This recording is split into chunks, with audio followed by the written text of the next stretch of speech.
What would you consider to be the signature win of your career to date? I would say Ryan. Ryan.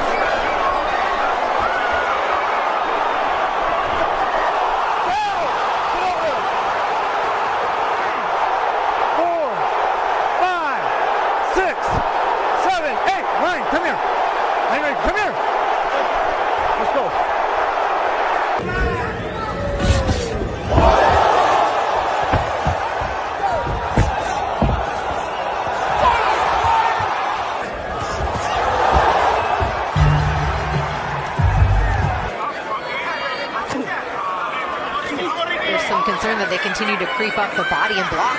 Work done down to the body. Talk about putting it.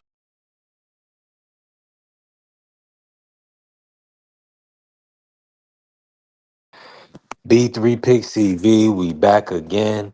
Man, y'all tap the like button, hit the follow, help the channel grow, support the channel. We definitely working, we building. Um, Phenomenal weekend in the sport of boxing yet again. Shout out to PBC, a great card, phenomenal work this week. We also had Queensberry Promotions, the young phenom Moses Atama, who's looking like he's going to take over heavyweight boxing. Um, Let me kick it off. And shout out to everybody. Coach Eddie was already in the building. Appreciate you, Coach A. Appreciate the support. And shout out to all of the members. Now, listen, y'all, before we get going, April 1st, that's gonna be our membership raffle giveaway. So I'm a cash app. If Marky win it, I guess I'll zell it to Marky. But I cash app $50 to one of our members on April 1st, just a way to give back and just continue to grow our support, and we'll just keep building. Let me. I'm gonna start out with Free. Free was first in the building. Appreciate you pulling up, Mark. Salute to my brother Juan Claudio. Salute, salute. Y'all already know we working. I'm already knowing Juan working. Free man, kick us off like this. What was your thoughts on the Fundora performance, and do you think it was a good time to stop that fight? I know Keith was complaining about it was stopped prematurely. Talk about that, Free. Oh no, it was a great performance by Fundora. He did what I said he was going to do. Um, he learned how to fight from a distance. And Keith Thurman, he really didn't have no game plan dealing with that reach because I mean, truth be speaking, it ain't too many people that you can get in the ring and spar with to get you ready for a guy with that reach at 154 pounds. The only people he can get in the ring with it would be somebody like a heavyweight or a light heavyweight or a cruiserweight.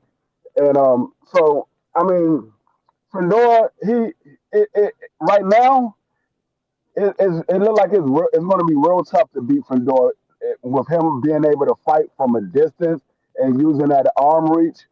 Um, I don't know who beats Fundora. I would favor Boots, but I'm not 100% Boots can deal with that reach that Fundora got. Boots will have to pull out every trick he has in his tool bag. He would have to use his entire tool bag to deal with a guy like Fedor, especially with him getting better at fighting at a distance. They better catch him now because as soon as he gets more comfortable fighting at a distance, I don't think anybody at 54 is going to beat him.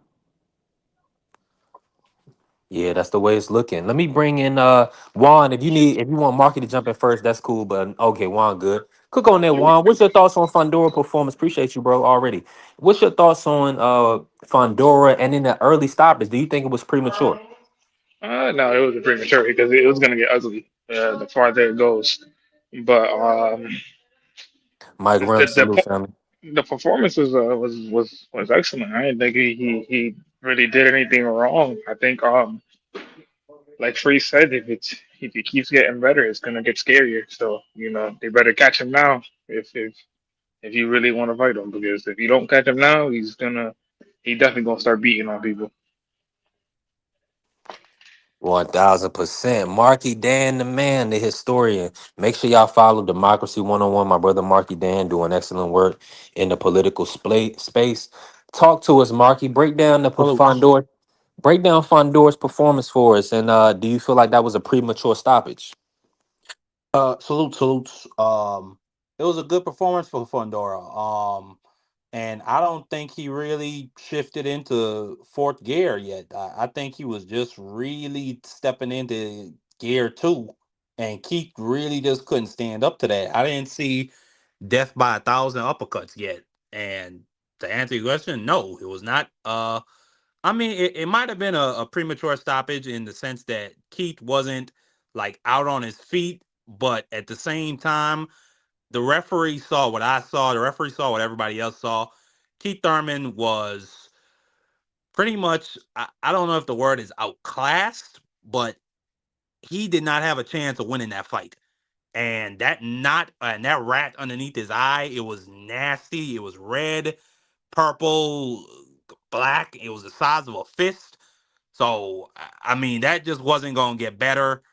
So I didn't have any problem with the stoppage personally. And Keith Thurman, to me, he just sounded crazy after that fight. He sounded crazy saying that we were 4 minutes away from having some fun. I mean, you were 4 minutes away from probably getting carried up out of there. 1000%. And shout out Design. Appreciate you pulling up. We almost at 7,000 on TikTok. So shout out for all the support and the love. And coming cross platform to support. That's a big deal. I appreciate you and all the members. We doing our membership raffle on TT and on YT. So TikTok and YouTube on April 1st. So two people going to get a $50 cash app or a Zelle from me. So I appreciate y'all. Shout out to my good brother Champ Ross in the building. Let's go, Champ. He said, I feel like they saved Keith for another fight. Time will tell. PBC got a few more dates this year they have to fill. Makes sense. Keith can come back, but it's what I'm saying. A style that was a bad style matchup. And if you could see by the photo behind us, look at the reach and look at how much distance Keith is gonna have to close. So it was just gonna be too much for him. I really want to see I mean, Fundora. but I mean, but the Go ahead, same Juan. time too. I mean, at the same time too, we talking about somebody that's kind of been a career 147 pounder, fighting Yeah, somebody that's 154 pounds. yeah. Somebody that's reach is ridiculous. I don't think he's ever. I don't even think Keith's ever fought somebody that's over 6 foot. So it's like you expect somebody that's been inactive the last 5 years, fought maybe two times the last three, and expect him to come back, fight this dude, and perform admirably. I want to say even admirably. It's just like that was an impossible task for Keith just to do it. Shout outs to him for taking the fight, but it's just Hmm. that wasn't going to be fathomable for But him to. see, what I've noticed and kind of Mendoza's try, Mendoza was getting hands put on him before he See, stopped. but But Mendoza's a bigger guy though. Mendoza's yeah, not a yeah. small person. You know what I'm Right. saying? And that's what I'm saying. For Keith, I see what you're saying, Juan. Keith, he wasn't gonna win that fight. So whatever he thought he was gonna do, it wasn't gonna happen, right?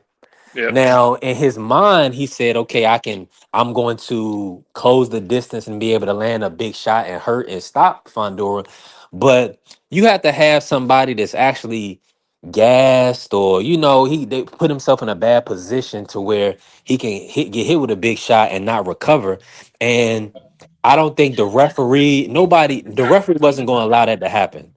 You know what I'm saying? He wasn't going to allow Thurman to go through that fire to come out on the other side of it. He wouldn't. The referee, and I don't think a lot of people thought that was even a Hey, possibility. I mean, Only in Keith's mind.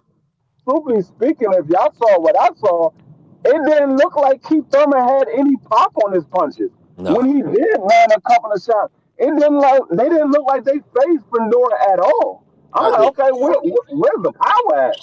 He washed up. Keith Thurman's washed up, man. I mean, let's don't pretend, they're playing that we don't know what's going on. Keith is beyond washed up.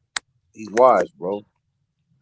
Mm. You know, Let me. on that level. I mean, he can beat the Brock Jarvises of the world. He can beat, Yeah. the C plus fighters, but Yeah, the he's he's a bantamweight he, guys. It's just it, no, yeah. it's the simple fact is this again. Like I said, he's at 147 pounder. This guy's 5'8", maybe 5'9" on a good day. No, no, no, no, no, no, no, no, no. Let's do this. Go watch the face off with Manny Pacquiao. Keith Thurman is barely 5'7". Yeah. Right. Okay. No, Keith Thurman 5'8". No, I got no, no, no, no, look, sir, no, hold on, sir. hold on, hold Go on. watch that face off with Manny Listen, Pacquiao. They're almost eye to listen, eye, coach. man. Coach, Keith Thurman is I not Oh, she 5'8". got a picture with him. She got a picture Coach, with him. I have a picture with Keith Thurman. I stood right next to him. We took a picture together. I'm 5'10". He's standing eye to eye with me. He's 5'8". He's the man. He's 5'8". Well, I guess he must have grew up. He may have had some Timberlands on or something, brother, because when he was looking at Manny Pacquiao, they were looking eye to eye. Let And me Manny ask you Pacquiao this. is Let me ask short. you this, Coach. Was the stoppage premature? Nah, it was a good stoppage, man. You know, ain't no sense of getting all busted up, man. I don't got a problem with it. You know, the fight shouldn't have never happened. Let me tell you something about this kid Fundora. He plans on fighting absolutely nobody, man. Even in the post press conference, they were like, we looking to fight. Basically, in so many words, they saying we gonna fight PBC only fighters. He's not interested in fighting, unifying with none of the champions and that like that. He's not even interested in moving up. If he goes up there and fight Yo-Yo Diablo would beat the brakes off him. And that's one They should class just up. make the Virgil fight. Virgil is mandatory. I think he's #1 in WBC. Got a Virgil WBC interim. beats Fundora. Virgil beats Fundora. He No, beats him. I don't think so. But we could I see that believe fight so. happen, Coach. I believe Virgil beats him, man. I'm gonna tell you why I say that, because thing about Fundora, he's been had already. Go back and watch the Ocampo fight. To beat Fundora, you got to get on the inside and you got to let your hands go. And Virgil does do that. I do give credit. Virgil and Fundora. Virgil, I think he beats Fundora because Virgil lets his hands go. He's tough. He can punch. Everybody who ever had any type of success with Fundora has always let their hands go. Even the Lubin fight. Go back to Lubin. Lubin was putting hands on Fundora the whole fight. He just got busted up. But from round 2 to whatever, he was putting hands on him, man. I think You got to stand. You got to stand in that kitchen. You got to stand in that kitchen. You got to let your hands go. Let me just say Fundora's this real jab has quick, But, Mark. improved. but I think hold up, Coach. But you Shout out to gotta Prize take Fighter pulling up on us. Appreciate you, Prize. you gotta take it in consideration when he fought Ursa Lubin. That was before Fedor learned how to fight from a distance. He's fighting from a distance now. exactly. Guys ain't getting close to him. So I mean, look at the first Tim Zoo fight. How Tim Zoo had some success, and then go look at the second fight. Tim Zoo ain't have no success. See, No, but but the thing, he landed some big shots on Fundora before he got stopped. Go back and look at but the last round before he got stopped. He landed big shots on him, man. but even then, when you look at like there's moments in the fight that happened Saturday where he got tagged. Somebody that's a little bigger than Keith does some type of real damage there. Can Carlos stop him? Carlos So who? Adamas. Carlos who? I think so. That's a I hard definitely fight. think. I no, think so because I think Carlos Adonis can stop him. I think so, I think Yo-Yo Diablo beats him but at I think at 50 160. at 54 when we talk about at 54 it ain't not at 54 because this is where these guys are at. This is where he's at. He's making the weight comfortably, so this is where he's at. At 54, there's probably maybe two people that can beat him. Maybe, and this is me maybe in it right here. This is really me maybe in it because if, like Free said earlier, if he's fighting the way that he's fighting, he keeps on fighting and gets comfortable, that's going to be a long day for a lot of people. Very, very long day. Yeah, Let me bring in. Let me if you bring in go back Marky. and look Go at ahead, Free. if you go back and look what Keith Thurman was doing, the movement that Keith Thurman was doing, Fedor didn't have no problems with the movement of Keith Thurman. Nah, he did. He kept the jab in his face the entire night. He had no problem. And when Keith Thurman started to act up, Fedor said, "Okay, I got this straight right hand for you. Sit back Well, Yep. you down." got to remember, Keith Thurman got a 67-inch arm reach, man. I mean, that dude is Hey, freaking 5'7", Coach, 67-inch arm reach, that's not what you something crazy said like when that. you said the fight, though, Coach. You weren't talking about the armors. You was like, "Hey, Fedor can't deal with the movement, and he ain't had no problem with that daggone movement." Yeah, but he looked Yeah, old too. I'll give him that one. He did look older. yeah. I He looked mean, slower. He looked he slower. looked slow. He was older. He was I pudgy. think somebody like Booch and maybe even Xander with their movement, like the way they move, especially the way that Booch can get in the inside, that's where it's gonna get in trouble. But I think somebody What like somebody that's a little bigger that's actually a natural 54, that body shots that Keith was landing early on, those actually start taking effect. Well, you have to punch with Fundora. You have to punch with him because there's so many openers out there. He throws looping shots, and Booster had that great stab jab to the body. He's great at that. Yeah, Booster. Yeah. Fundora can't do nothing with Boots. Let In me my let me do opinion. this real quick, y'all. Let me do this. If y'all in here, tap the like button, hit the follow, help the channel grow, put some color in the chat. Beautiful boxing conversation.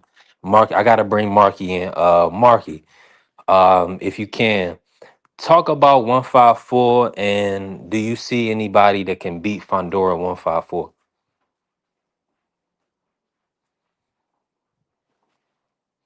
Marky might be working, y'all. Appreciate the support. Hair Grease, what's going on? God bless you. He said wanted them 4 extra minutes. Yeah. Yeah. I mean, of course. I mean, because any in his mind, he was gonna be able to land something, but I don't know, man. I don't think Fondora was going to go that easy. I think Fondora's developed a lot since then. Go ahead, free cook on it. Those 4 extra minutes, we might have been singing a daggone funeral hymn for Keith Thurman. That man was getting beat to death, like BBO say. At 54, I see Jerron Bucenis might have the foot speed and the movement to be able to deal with Fundora, but outside of that, I don't know. I don't know anybody else that can deal with that outside of Jerron Bucenis. Even like a guy like Jamel Charlo, I don't think Jamel Charlo can deal with a Fundora right now. Maybe if Jamel Charlo and he has a couple of fights under his belt or whatever, and he gets back into the swing of thing, Jamel Charlo right now coming off the couch, he's getting stopped by Fundora. That man getting stopped. We gonna see another Keith Thurman. I heard Coach say Virgil. We gotta remember Virgil was being put down by what's the guy? Bo something. Belichick. Yeah, Boychuk. He was being sat down by him. He got sat down twice by him, and you think he gonna have a chance with Fundora? Nah. I think Virgil gets stopped worse than Keith Thurman. His face might look worse because he's a come forward fighter. He's gonna come right at Sebastian Fundora, which Yeah, gives dudes, Sebastian dudes, Fundora dudes, a chaos. dudes that use lateral movement are the ones that are gonna kind of beat him. Like, because you can't stand in front of him and bang with him. 'Cause that's impossible. That's something. You're coming one. He's coming down on punches. If anybody knows scientifically, that actually hurts more. He's coming down with punches. He's coming down with punches. He's gonna hurt you every single time. Yeah, most definitely. The I guess grab move. the thing with Fundora is you always have a chance because it doesn't matter. Even Fundora admitted he said Keith hit me with a good shot, but all they did was just enraged him. So, but Keith did land on him. But you talking about a guy 37 years old, 5'7", 5'8", and whatever side of the coin you want to be on, 69-inch arm reach, coming off a bicep injury. Like I said, if Fundora goes up 6 pounds and fights Hernandez, he's getting stopped because now you don't have that advantage anymore. You fight the guy who's 6'3", who's looking at you pretty much eye to eye. Your advantages went out the window. 6 pounds. That kid, let me tell you something. He's a good fighter, but that kid has no intentions on trying to unify them belts. Sampson already said it. He said, we fighting on this side of the street. We're not interested in no Xander. We're not interested in no boots. Those are his words, not mine. So they got that kid in bubble wrap, man, for the right reason, because Boots is a stylistic nightmare. You see how much Fundora was missing those first 3 rounds? He was missing everything until Keith Thurman slowed down and Well, let then me say this, got coach. tired and Fundora beat him up. Yeah, let me say this, coach, and I'm gonna bring you in on it. Is that sounds good, but the people not gonna believe in Arrow on a layoff or Jamel on a layoff. So maybe the PBC can bring them back against Tim Zoo and they get the fight. But who do you feel like Fundora is gonna fight in the meantime on PBC? He's gonna fight Tellez. That's gonna be his next fight. Mm, Mark my words. Let me tell you yeah. something. That kid's a bubble wrap. And let me tell you something else. They have no conscience because they fought Keith Thurman. They don't have any conscience. They don't care about Jamel Charlo coming off no layoff. If Jamel signed the contract, he's gonna be in that ring. They have no conscience. Nobody cares. If you sign the contract, That the man ain't in excuses no go out the bubble wrap. window. That man ain't in no bubble wrap. He going after the money. He going where the money's at. Bro, the money is in unification matches. The man said No, we it's ain't not. worried about boots. We ain't fighting No, it's Xander. not. No, it's not. The money is it. He get way more money fighting Earl Spence than he would fighting Jawan Bucenis. He get more money fighting Jamel Charlo than he do Jawan Bucenis or Xander Zayas. There's more money fighting those guys than it is fighting Well, Jawan now let me Well, Bucenis. ask you this though, it's an Free. What in-house about Virgil? fight. It's easy to make. It's an in-house How, fight. how big is it? Is the Virgil fight bigger, or you feel like the Green Print is bigger with Jamel and Earl? Is the Virgil fight bigger than Jamel and Earl? Yeah, It all depends on what Golden Boy is going to give up. Mel mm. Earl is the biggest money fight you can make for the get Yeah, back yeah. Well, because of the Errol's the biggest Mm. fight. Earl, Errol's the Earl, biggest fight. Earl, I mean, if you talking about for the fighter, Earl is the bigger fight than Virgil. Jamel is a bigger fight than Virgil. If you're talking about I'm talking for about the income fighter, generating. the income generator right now, Earl is still bigger than Virgil. I mean, it's a argument between Jamel and Virgil, but when it comes to Earl, he's a bigger nah. name. It's still Mel because when you if you're making it in Texas, especially which they are, if they make it in Texas, most likely That's what they I'm saying. That's what I said. Hold on. Isn't hold? Let me Both say of this. them Isn't got Virgil? Isn't both of them Fundora's a got Vegas fighter now though? Free and one. yeah, but Fundora is he's going to be from strictly Vegas. He's the he's guy. he's from Texas through well not Texas, he's from Yeah, he's Cali from through and Cali. through. He's from Cali Yeah. through and through. So even if you decide to make this fight at Texas, right? What's in Mexico? Whole bunch of guys that are Mexican, whole bunch of people that are Mexican that show support for him. Every single time he fights there, they show support for him. Who fights also from Texas? Jamel Charlo, Errol Spence. What happens when they go to fight in Texas? They show out and show through. You know what I'm saying? So obviously, the bigger money fight is in Texas.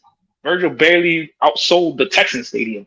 So you telling me right now that somebody that just fought a year ago with Erickson moving barely can sell against that in a Lucas Oil Stadium, which mind you is not that big. You think he's gonna outsell the two biggest stars from Texas right now? Let's really be real. you have a good one. Probably not one. And Nah, because I Virgil, agree. I agree with but I what feel Juan like said. it's a big. It's still a. I feel like it's still a big fight, but I feel like you still get the same. You get more elements with Errol and Jamel. So I'm with you. No, yeah, I agree. I agree with what Juan said. It just I said it's because I don't know how many what Jamel Charlo that performance he put on with Canelo Alvarez. We know when it came to Earl, even though he lost, he went out fighting. He didn't take the easy way out. So that's why I say it's an argument for Jamel. But when it comes to Earl, no, it ain't no argument.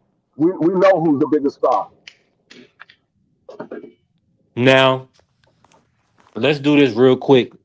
Coach Eddie, rank your top four at 154, regardless of the belts. Who's your top four, Coach? I think, in my opinion, I got Boots. Boots being the top guy at 154, even though he don't have the belts. Got Boots. Probably go with Sebastian and Ortiz. That's pretty close. I'm gonna go with Sebastian because he does have a belt. Um, who else we got?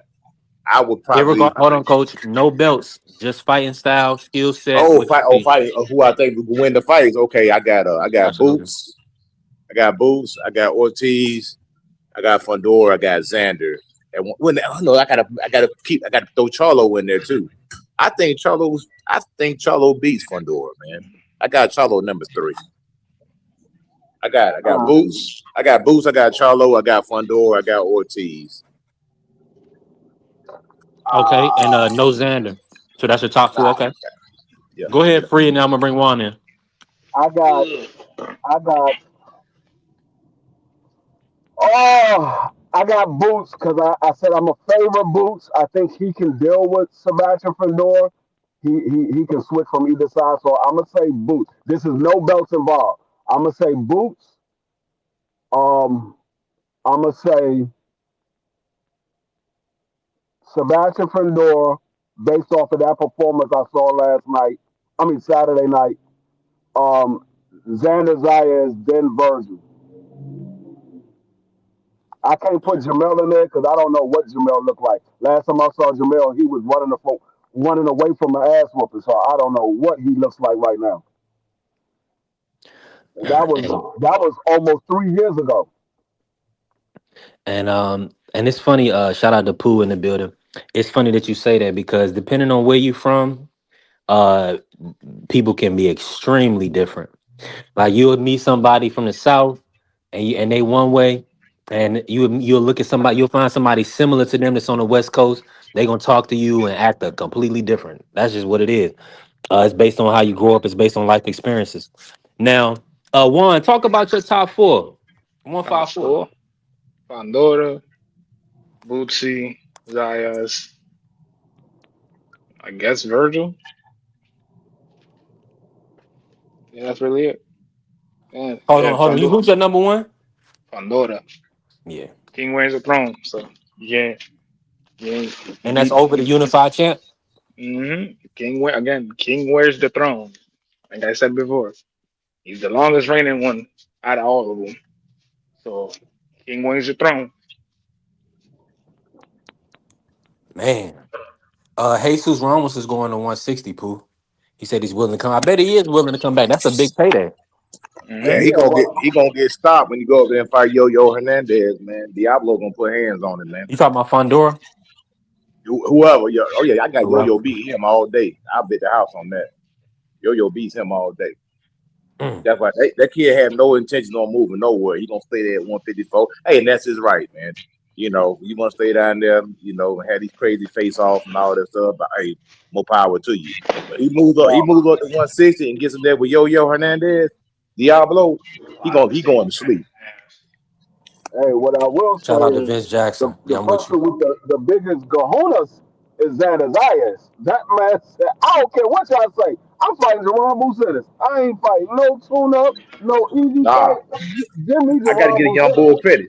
I got to give him credit. He taking the fight. He's stepping up to the game. He a young bull. He gonna be an underdog in that fight, and rightfully so. And he said, you know what? I believe in myself. I'm gonna see what I can do. So I got to give the Yeah, man credit. He ain't And, ducking. and Now Fundora, he proved to me to be a duck because he wanted to put a rehydration clause on Xander's eyes. That's why that fight never happened. That man do not want to fight nobody. I'm telling you, man. Hmm. Hey, let me say this. Let me bring in Ja, man. Ja, how you feeling today, bro? What was your thoughts on the Fundora Keith Thurman fight? And do you feel like it was a premature stoppage? What's good? um, man, I was rooting for Keith. I do it. I know it. You gonna come. What Yo, come happened? me Why say you some always wild shit. making noise while at the same time while I'm trying to talk? Man, Because it's I know all you about to love. say. It's You all know. love. No, You I know, just No, bro. because I can't know. hear. I just can't hear. That's all I'm saying. I I don't. said I you. ain't tripping. You're gonna say something wild. That's what I already hear you. Go ahead. Do your thing, big No, dog. Come on, man. Mute up, Juan. I just can't hear. I ain't tripping off of that. One be geeking for real. I ain't tripping off of that. But like, I was rooting for Keith. Fondora, like I never thought that Fondora would be an easy fight for Keith. I just believe in him that he could win. I still believe that he could have did something to win, but I don't think it was a premature stoppage because he did that. It was in his control and he waited too long. Like he was doing good with the game plan. And then the way he was outboxing him pretty much the whole time, Fedor toss. So of course he was still touching him, but his defense looked sharp. His legs looked sharp. Like he was slipping Fedor punches and stuff. And then I feel like because his face looked like that, it's over. Like because he is light skinned, and it don't take much to like look like it's worse with that complexion. Like and he sounded fine, like he always sound, right after the fight. He didn't look like he was just like messed up. I could see how he felt, so I respect what he's saying.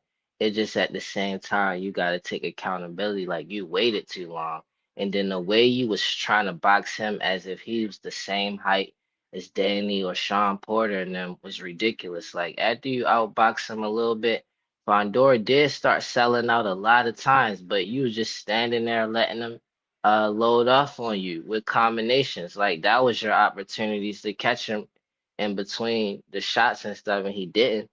And then he waited. He waited too long. The main objective was not to outbox him. It was just to use that. so you could get him comfortable, but you never forced the inside fight. You came in getting shots off. He did get shots off, but those wasn't going to be the effective shots like you had in your other fights. And I guess he just built up them habits where he couldn't adjust this time. 'Cause he was supposed to force an inside fight and clip him. And that was his shot at winning. So I understand completely what he was saying, but he still didn't take accountability for it.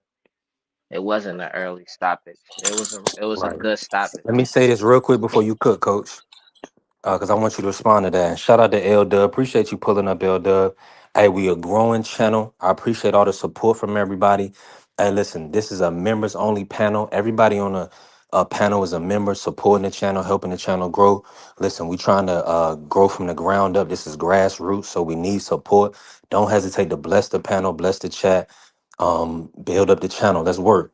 And salute to my brother Remo pulling up. Appreciate you, Remo. Go ahead, cook on it, Coach. Now everything that my man Josh said was on the money, man. Like the first 3 rounds, Fundora was missing big, man. But I felt like, for his legs, Keith's legs betrayed him. All that moving, all that extra energy, being 37 years old, he didn't have it no more. That's part of the reason why the fight got stopped also, because of his age and because of who he is. And a lot of times guys like that, those referees, they'll do those older guys that they have, feelings for or have some endearment for them. They don't want to see them go out bad like that, like flat on your back, knocked out cold. So they'll step in to save you from yourself. And that's starting to reduce your age, because we seen what Lubin did. They let Lubin go on so he's like the freaking elephant man. If Keith was a little bit younger, they probably would let that fight go on. But like I say, the man pushing for, close to 40. Like once you get past 37, you might as well say you 40, bro. You right at it. You know what I'm saying? You throwing rocks at 40. It was just the age, man. He didn't want to see Keith get busted up like that. But that's And pretty much all it let me was. That's a great perspective. I didn't even think about the age for the stoppage. 100%. But they were saying that, they could bring Keith back. They don't need him to get a type of fight where he can't come back from. So that makes sense. And make sure y'all follow my brother Remo. Let's Talk Fashion. And also follow L Dub Boxing. Good brothers creating great content. Go ahead and cook on that jaw. Like, do you feel like Keith Thurman can still come back? Do you still want to see him versus Errol Spence? Or what's your thoughts on Keith returning to the sport? That would be great for Earl. That'd be great for boxing to me. I like, regardless of what time we in their careers, like I believe we want to see the Earl. Like if we took a vote, majority of vote, like yeah, I want to see Earl versus Keith. Why not? And that'd be perfect for Earl comeback, because I don't want to see him with somebody who is showing that they a tough contender. 'Cause I don't know what Earl can do yet. Yeah, I do want to see Errol come back versus Tim Zoo, and then possibly fight maybe Keith, or maybe even a bigger fight. Errol, he's not looking to fight anybody that's coming off a loss. It just has to make business sense for Errol. Business wise, Keith with a title made sense. But now, business wise, Fundora, Virgil, Jermell, those fights make more sense money wise. Now let me ask you this. Let me pivot real quick, right? I want to bring Free in on this Moses Atama. And we 30 minutes in. Appreciate all the support. We're gonna talk Moses. We're gonna pivot. We're gonna move around a little bit. And we could talk yo-yo. We're gonna talk a lot. We could talk whatever. But Free, talk to me about Moses Atama. I mean, he got a brutal stoppage over Jermaine Franklin. Uh, what was your thoughts on the performance? And do you feel like he's gonna be the future of heavyweight boxing? Future, he is now. Dog, most of the time, at first I said he still needed some more fight before he can deal with a guy like Usyk. After what I saw Saturday, I don't think Usyk beats him. I don't think nobody at heavyweight beats him, because that guy moves like a middleweight. Like we used to say that about Usyk. He really moves like a middleweight. Like the man, he manipulates his jab, he manipulates his punches with the feints, and he got that power that you don't see it coming. Like That uppercut that he caught Jermaine Franklin with when he stepped back and and hit that man with that uppercut. Jermaine Franklin body didn't even know he got knocked out. His mind said we was out, but his body was like, did we just go to sleep? Because he didn't even know if he wanted to fall or not. That man fell. He got hit again on the way down. No, that man. I don't think nobody at heavyweight is dealing with Moses right now. And we got to remember, he's only 21. This man is still young, and he's going to get better and better. And another thing, being 21, he hasn't even fully developed his man strength yet, and he's out here making people look crazy. We saw the Dillian White knockout in the first round, the demolish of Dillian White in the first round, and then he comes back and stops Jermaine Franklin, a guy that's been in there with Dillian White. He's been in there with AJ, never been stopped in his career, only had 2 losses, and those went the distance. This man put that man to sleep. So I mean, Yeah. I don't see nobody beating that dude right now. Let me jump in free and say this real quick to my brother Remo. Now, I see what you're saying there. It's just I feel like the PBC names are they all still big names that can draw people to fights like Keith, like Errol, and Jamel, Jamal. People want to support the Charlos. They've been doing it for years. So these guys got built-in fan bases. So I think PBC is always going to look to put one of them on one on a pay-per-view card because of course you got your young phenoms, you got Fundora, you got Benavidez, you got Tank, so when you add those top tier, they gonna sell, but then you have different markets where you bring in Jamel, you bring in Errol, you bring in Jamal, and you get a whole different element. You get the Texas fan base that's always gonna support. So I don't feel like they plan to age them out. I just feel like all the guys is older at this point. So now it's just they gotta make sure that they maximizing profit. And to be honest with you, try not to get them beat. Now you gonna have to now, of course, to get a whatever Thurman did. Thurman had to take the biggest opportunity there was for him, so he had to go in there with that tower in Inferno. That's just gonna be the toughest. That's the toughest fight at 154 stylistically. Now, of course, if you can, do like Mendoza and take a few to land one, then okay. Mendoza took a lot of few to land one. And then so we just got to see how everything play out. I want to see Arrow come back versus Tim Zoo, and then I don't know, possibly fight at 160. I don't know about 154, but we'll see. Now, Ja, let me bring you in on this. Ja, talk to me about who do you feel like is number one right now is at 154. And if you can, Ja, give me your top four at 154. I had to give it to Fondor. At first, I had Xander before this fight, but I feel like Fondor got a better resume. Hold on. You good, Ja? Yeah, Fondor. I mean, Fondor. He's putting on them performances right now. The quality opposition. I do want to see him fight a unified champion in Xander and see if he can do the same thing he did, with Keith. And I definitely want to see Boots versus Fondor. But the way they talking right now is the looks of it, the sounds of it, that Samson and Fondora is going to do PBC business, and I wouldn't be surprised if we see Jamel versus Fondora or Errol Spence versus Fondora. But like Coach says, Telez makes the most sense for that fight. Um, Coach, while we here, Coach, talk to me. Ja had to she had to step away. Coach, talk to me about Moses. Did you get a chance to see the knockout? Yeah, I like that kid, man. I seen that dude, but that dude's a problem, bro. Yeah, Southpaw too at that. I said this kid kind of remind me of Michael Moore a little bit. You know what I mean? Because Michael Moore had that Southpaw jab, but Moses the big kid, man. yeah. Hey, He's a coach, lot bigger than Michael. A lot bigger than Michael. coach, I heard something yesterday that I didn't even know. Moses is not a southpaw. He just fight at southpaw. He's an orthodox fighter. I didn't know that. He's an orthodox fighter, but he fights in a southpaw stance. But he's an orthodox Right. fighter. So he signed with Frank Warren, right? Yeah, Yeah, Queensboro. no, yeah, So yeah, yeah. if you All those notice, guys. yeah, old Fish Eyes got all the top heavyweights, man, and he just signed Jared. Now he's going to feed Jared to Moses. That's what's going to happen right there. I said that Jared, yesterday. Jared is a yeah, Jared's a I feeder said that fish. yesterday. Yeah, that's to put him in the U.S. market. That'll probably be his first fight in the U.S.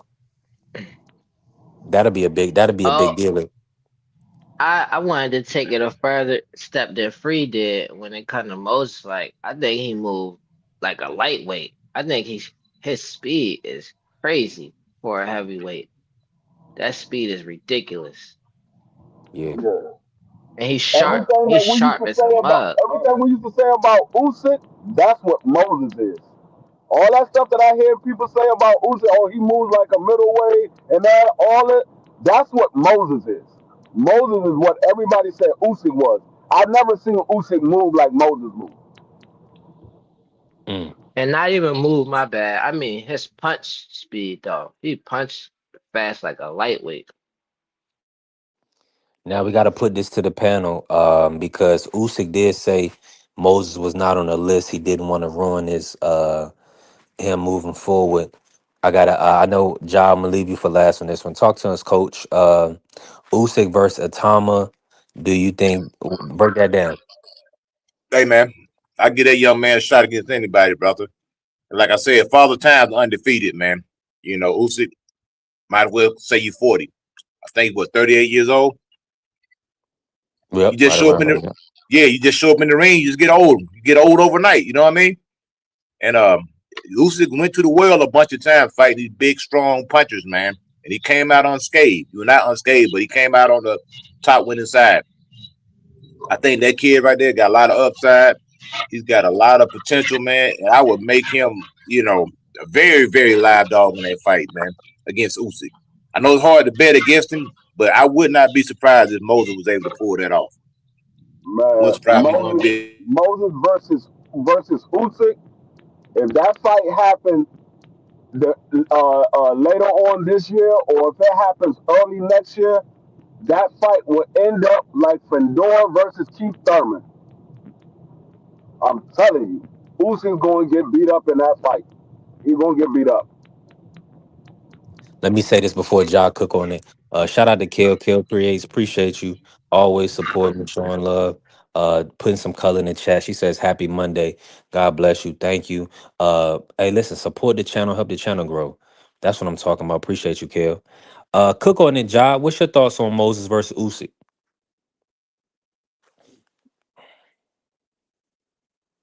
And shout out to AC in the chat. AC, a supporter of the channel. Appreciate you, AC. He said the man just beat Jermaine Frank, and now y'all talking some damn Usyk. Hey, Now, hey, hey, hey, see, You tell saying me when me? I've been wrong. hold on, Ja. These last, what, 3, 4 months? Tell me where I've been wrong at. You tell me where I've been wrong at. And we'll wait for that response. Ja, break that down. That Usyk versus Moses Satama. Uh, Usyk tough. So and he been in there with some heavy guys. I got Moses though, cause Moses is he hungry. He not playing. I could see it in him. Like he definitely not as proven as Usyk. That's obvious. But he, you gotta be blind. You know what I mean? Not to see that in him. That's how I feel about when people say stuff about boots. Just certain stuff people be saying about a lot of different fighters. It's like maybe they not really paying attention. But like Moses, I got him winning, but I don't got it being easy. Cause Usyk, he's sharp like that too. But Moses, he faster, he younger. But I think Usyk might have more power though. Who knows though? I can't say for sure. Um, that'd be a real good fight. I feel like that'll really show Usyk true colors.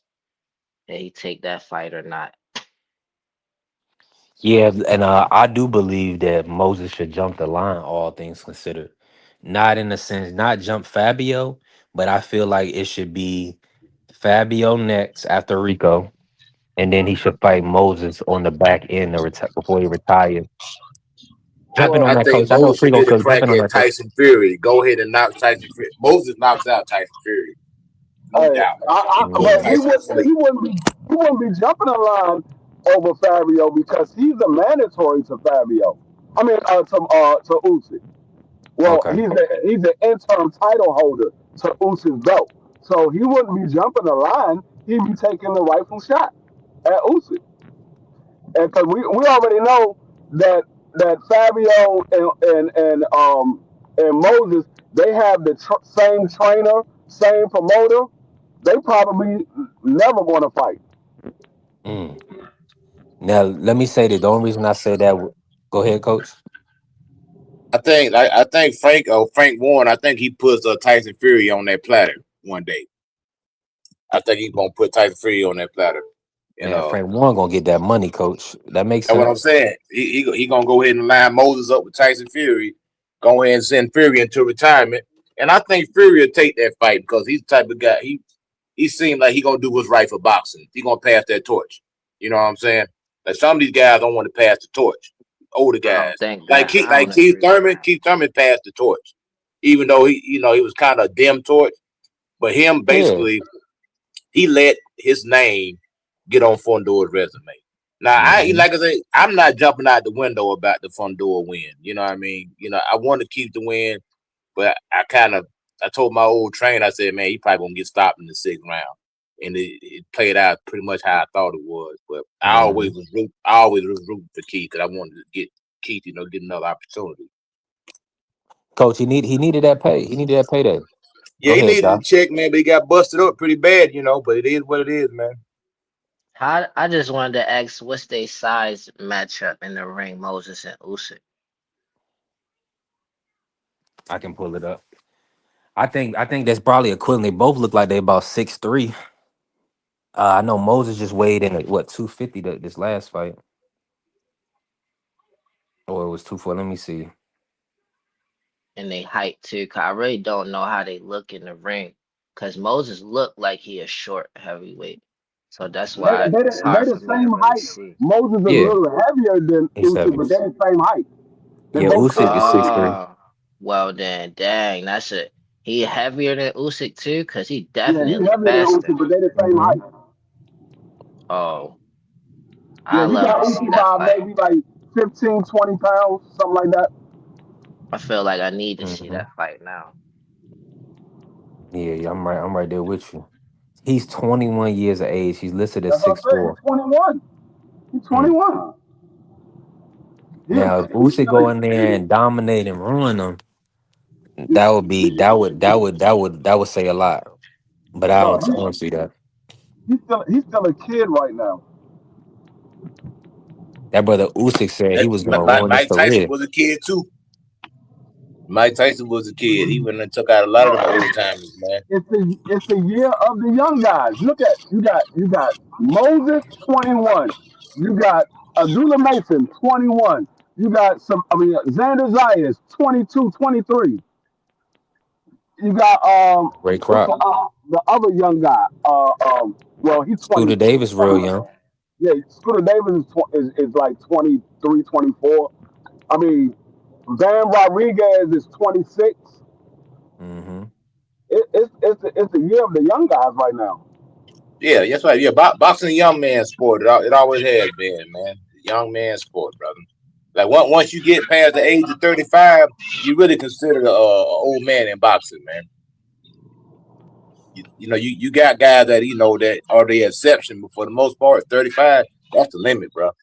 After that, you on the downhill slope. When you get past 35, man, you start to go down.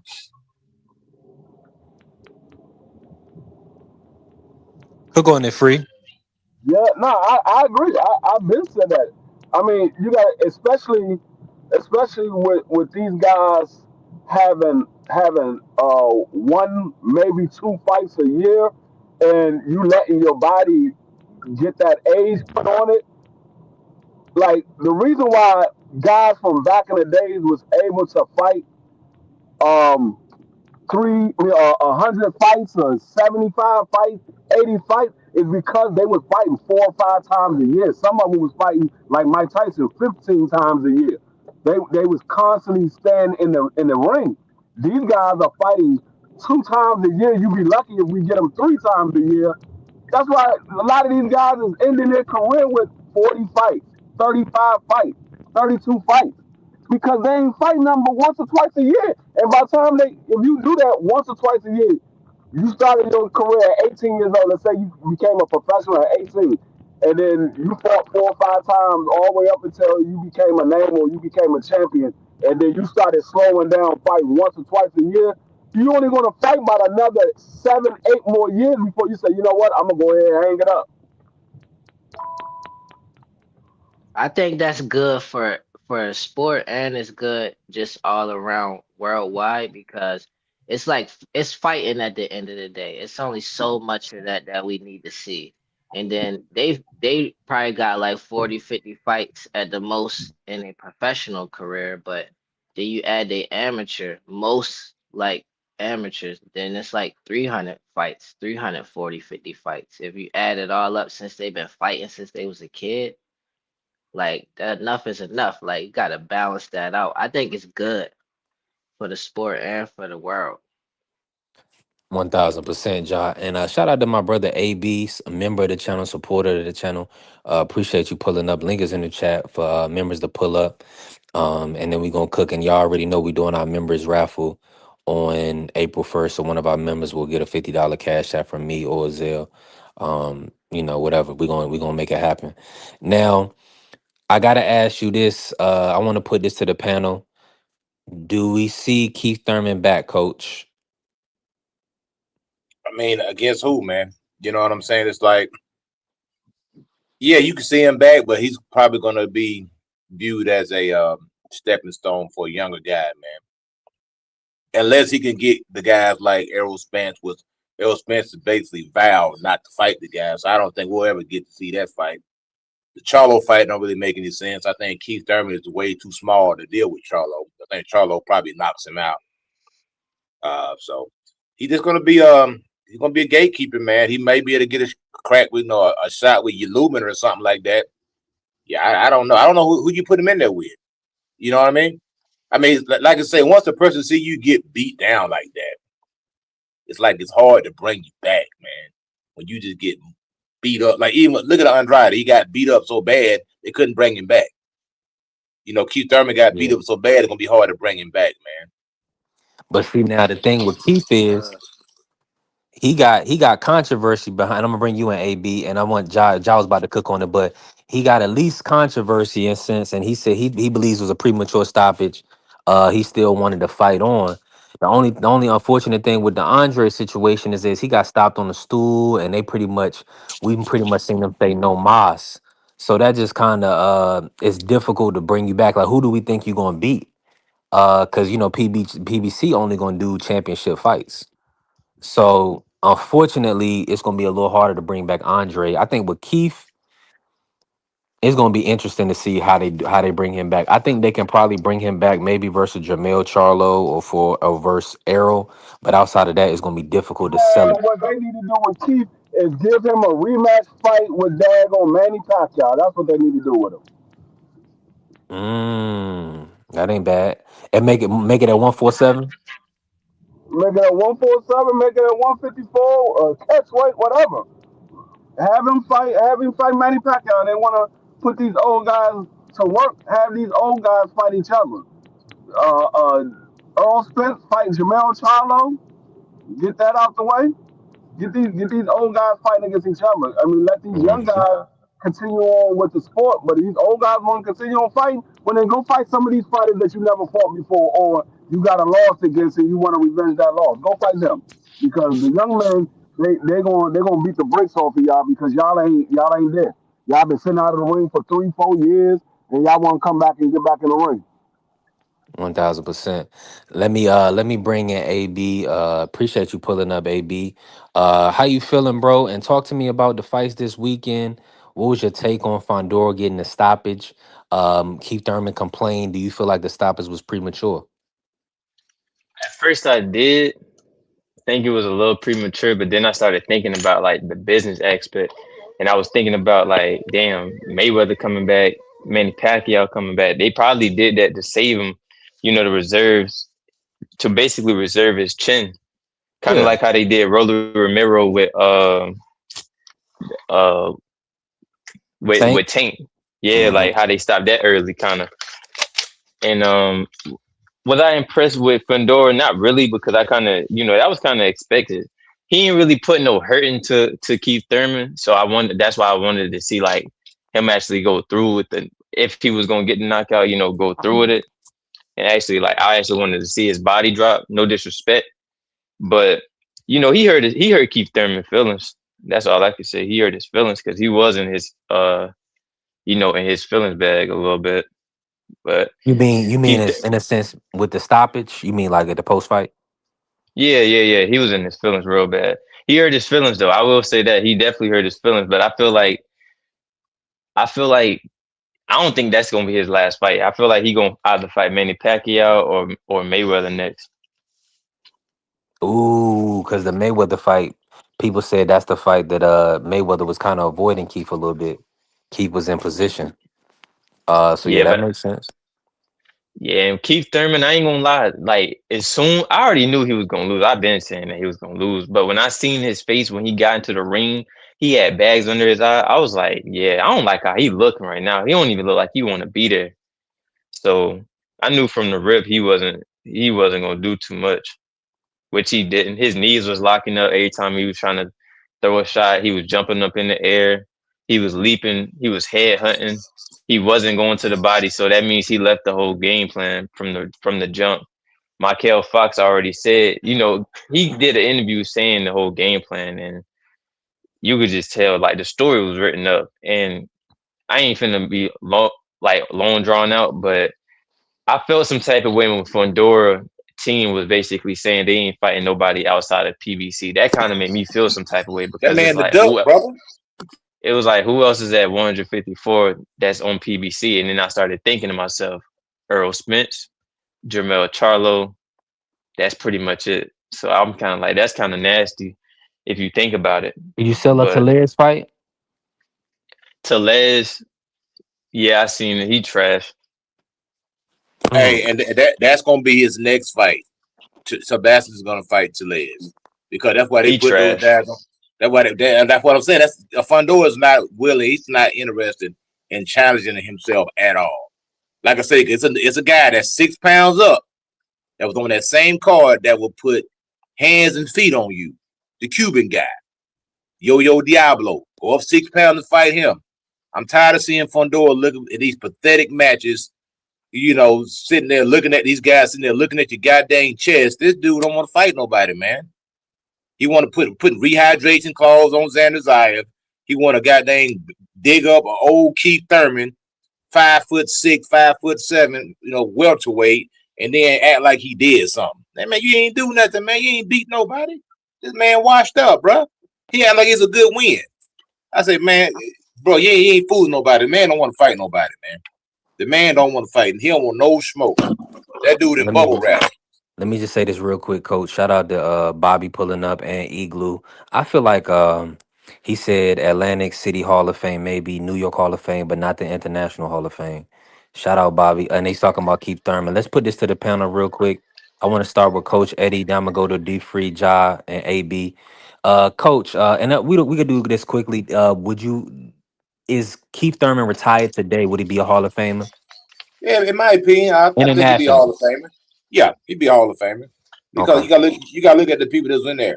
Look at some of the people that's in the Hall of Fame right now. They don't have his accolades. They don't have. He fought everybody pretty much except Errol Spence. He was a champion. He got 2 losses. So yeah, he's Hall of Fame material. What's your thoughts, Free? And Free, oh, go ahead, Free there. You say is Keith Thurman a Hall of Famer?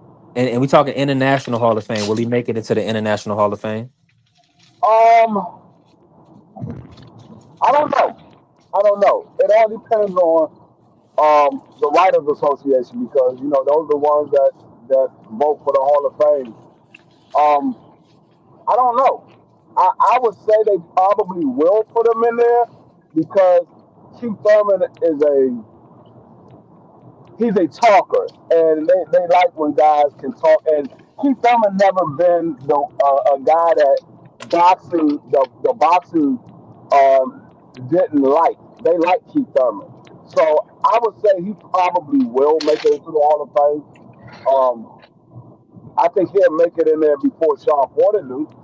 Is Sean Porter going to make it into the Hall of Fame? I would say Keith Thurman definitely got to make it into the Hall of Fame. Let me just I'm gonna bring Giant real quick free and then we're gonna let AB cook on it.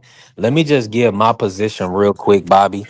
I even did a show after um hold on, it's a little feedback. My bad, free. Okay.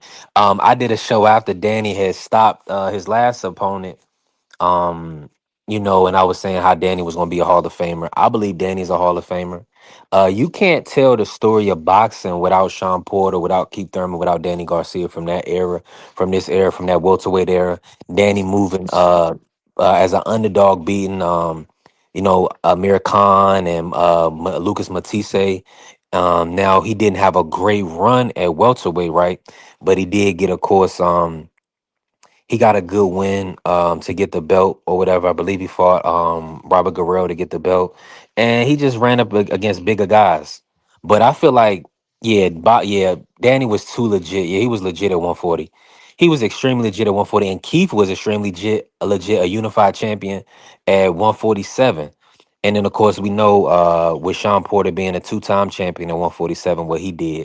So let me bring in Jod real quick. Jod, talk about this International Boxing Hall of Fame, and I'm gonna bring AB in. What's your thoughts on Keith Thurman being the International Boxing Hall of Fame? Do you feel like that's in question? Do you mind if I speak on some other stuff that people was talking about?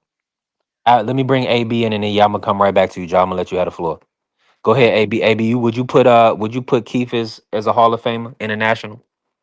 Nah, I mean, me personally, I wouldn't, but I think he just meets the criteria only because he got Danny Garcia and Manny Pacquiao. He almost beat Manny Pacquiao. If we really think about it and be honest, if he didn't fight Manny Pacquiao, we would look at him as equivalent as we would look at or Dennis Ugas. Mm. Yeah, the let me it's a shoot my brother AB. He said Eric Morales too. I'm with you, AC. I'm with you. Danny got Zab, Paulie, Ghost, Guerrero, Matisse, Porter, Thurman, Spence, and Morales on his resume. Yeah, Danny got a great resume. Really good resume. We're gonna pivot real quick. Go ahead, John. Take the floor. I'm still like Keith. Yeah, I feel like it should be obvious, but I don't know. I feel like people be trying to like make a case for people not to be in the Hall of Fame more than they pay attention for a case for them to be in there. But yeah, Keith for sure. And like other people you mentioned, like Danny, like even if he lost, just because he was winning at one point in his career, so he showed who he is as a fighter. And then after that, it's nothing but names on his resume, pretty much. And he fought Laura, what a lot of people still scared to do. Probably even more scared because of what happened with Danny and Laura.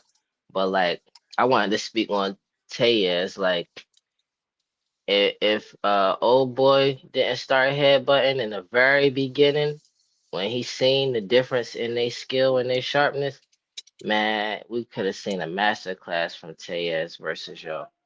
And as far as Earl coming back, if he fight somebody who's not coming off of a loss, I feel like that's bad for business. The last fight you just had was a loss. How are you talking about? That don't make no sense. And then if somebody beat him, they just gonna say that. That's the last thing we seen was what happened between Earl and Bud. So I just think that's bad for business. Like fight Lubin, fight Keith, fight Tim, and see how you perform against them and you dominate them, then it'll make sense. But other than that, they're just going it's gonna be a waste. I Yeah, thought I he can was see supposed to that. be fighting Tim Tszyu. Yeah, that's still in the works potentially. Tim Zoo has a fight coming up. He either fighting this weekend or next weekend. I'm gonna check real quick. Oh Um, damn. Yeah, I for thought real. Debo Dev in the Rolly fight. I heard that fight is off, man. Yeah, I got to get final confirmation on that. I think David tweeted, but I was busy this weekend. Hold on, let me look into that. I'm gonna look into these dates. Um, Let me ask you this, AB, about Moses Atama real quick. What's your thoughts on Moses, and do you feel like he can beat Usyk? Like, break that fight down. I think he could beat anybody at heavyweight. I ain't saying he can't lose, but I'm saying he's capable of beating anybody at heavyweight right now.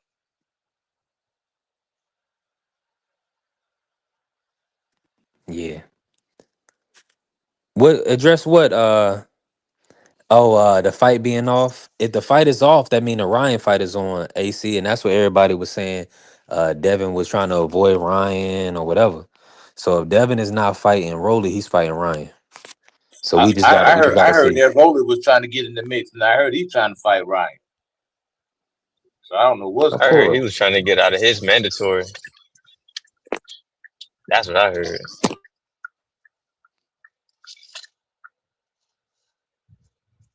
And shout out to the Champ Ross Pick'em League. The league is over. Ooh, man, they had a $200 winner. So the winner of the league, shout out to Tom Prosser.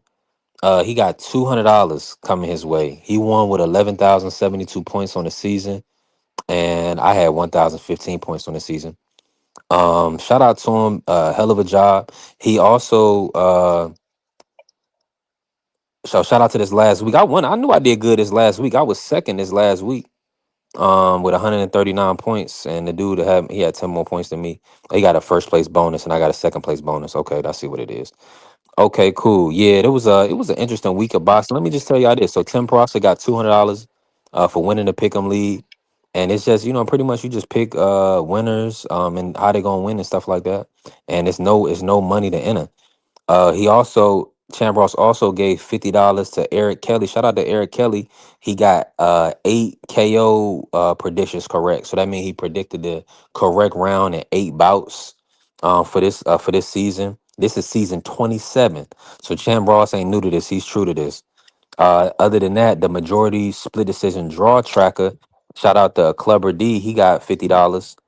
He got 7 majority decisions splits and draw correct for the season. So shout out to them. So yeah, make sure y'all lock in with Champ Ross. If you want to pick boxing, if you have the time to do it, man, get in a pick'em league. That's $300 out of that brother's hard earned money. He didn't charge nobody to do nothing. Set up the league and everything. So shout out to him. Phenomenal job, man. He'll be back. He said we're gonna be back the first week of May. Get down with Champ Ross. Now, where are we at? Oh yeah, where we at? Okay, I gotta review this. Champ just sent me that. Let me look and see what's going on. I'm gonna do this and do that. Let me see. Now, let me ask you this, AB. Like, do you feel like when Usyk said he was gonna ruin Atama's career if he fought him?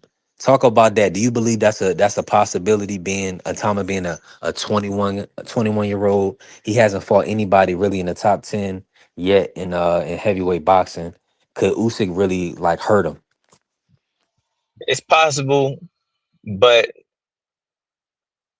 I think we be forgetting about these dudes' ages. I think you Usyk, by the time if that fight was to be made, Usyk gonna be like 40 something years old. 40. He might just be turning 40. I don't think he could beat Atama right now, bro. He got too much energy. Too much energy.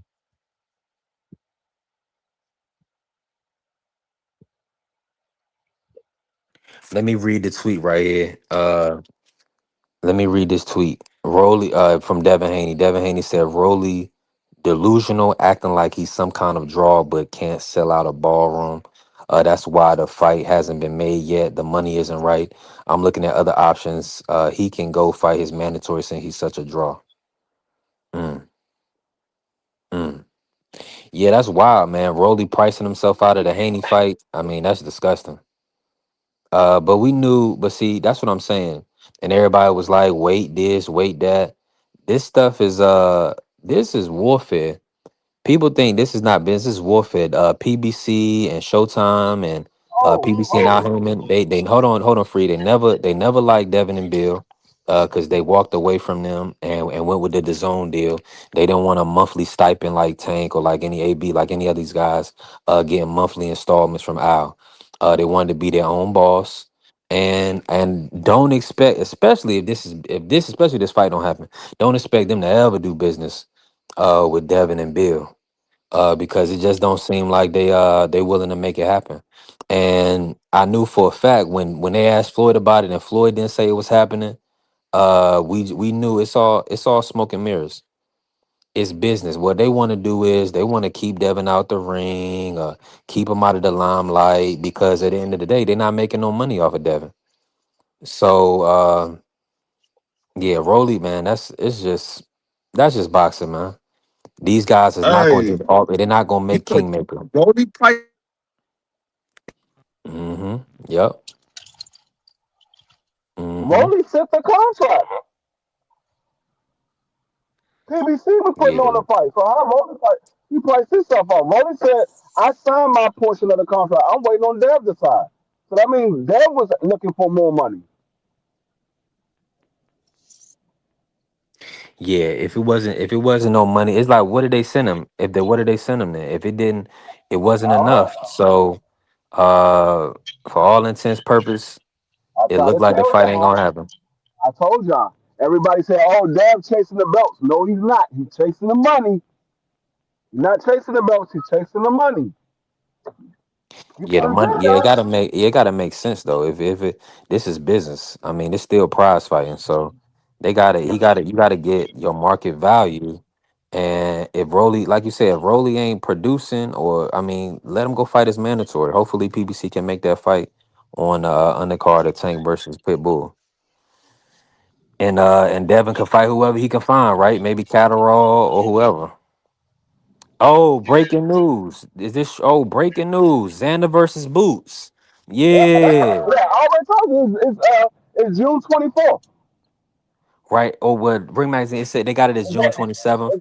Oh, 27. I'm sorry. Yeah. I said 24. The But that's 27th at the Barcade. It's at the it Barcade. is at the Barclays. Yeah. Yeah, Wow. they, Yo, that fight gonna be lit, man. That's gonna be probably the biggest fight of the whole summer, man. And Virgil Ortiz sitting on the sideline looking like a duck right now, man. Mm. How long you look like before Yeah. Tank come back? Cause you said the biggest fight of the summer, so that made me think about that. Yeah, Tank is supposed to be coming back June, July time, but they haven't finalized a date. I But don't yeah, believe it. that Tank versus Pitbull. You don't think he But you coming back gotta that think No, soon? about it, that fight being in the Nah, Barclays like that, man. That's in New York. You got Philadelphia right there close to. You got all the Puerto Ricans in New York. Got all the brothers in New York. Man, that fight gonna be jam packed, man. you know Oh, Jam Tank maybe. packed. fight. It don't matter who he fight though. We gonna be talking about it for how Yeah. long? Oh yeah, of course. That ain't no question. But let me say if this as well. I see this just happened. Broly's mandatory Chakram has agreed to fight Jack Catterall. They're gonna fight it looks like they're gonna fight for the regular WBA. So it looks like they probably gonna elevate Broly to super champion at WBA, and Giasoff and Eddie Hearn, I guess, they agreed to fight Jack Catterall for the regular. So that pretty much, so I see that they posted that 4 hours ago. So Rolly is going to be pretty much free and clear to unify. Maybe he'll fight Devin. Maybe he'll fight Ryan Garcia. We'll see. We'll see. His options definitely opened up now that Eddie is going to move on and fight for the regular instead of forcing Rolly's hand. I think if So Tank do fight Pitbull, is oh my If bad. Tank come back and fight Tevin Farmer right now, that's gonna be the biggest fight of the summer. mm, Nah, Tevin Farmer, that's a little too light. But Lamont Roach, yeah, that's Pitbull Cruz disgusting. probably so. Yeah, the If he Tevin fight fight that'd be OD. That's Pitbull, what the hardcore fans want. But he come back and fight Tevin Farmer right now, it's that gonna ain't get it. lit.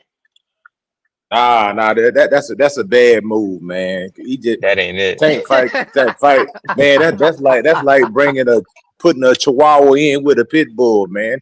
Man, that's a bad move, man. That's like putting Keith Thurman in with Earl Spence. Yeah, I would I much agree. rather Like see. I would much rather see him fight Gary Russell Jr. Who that?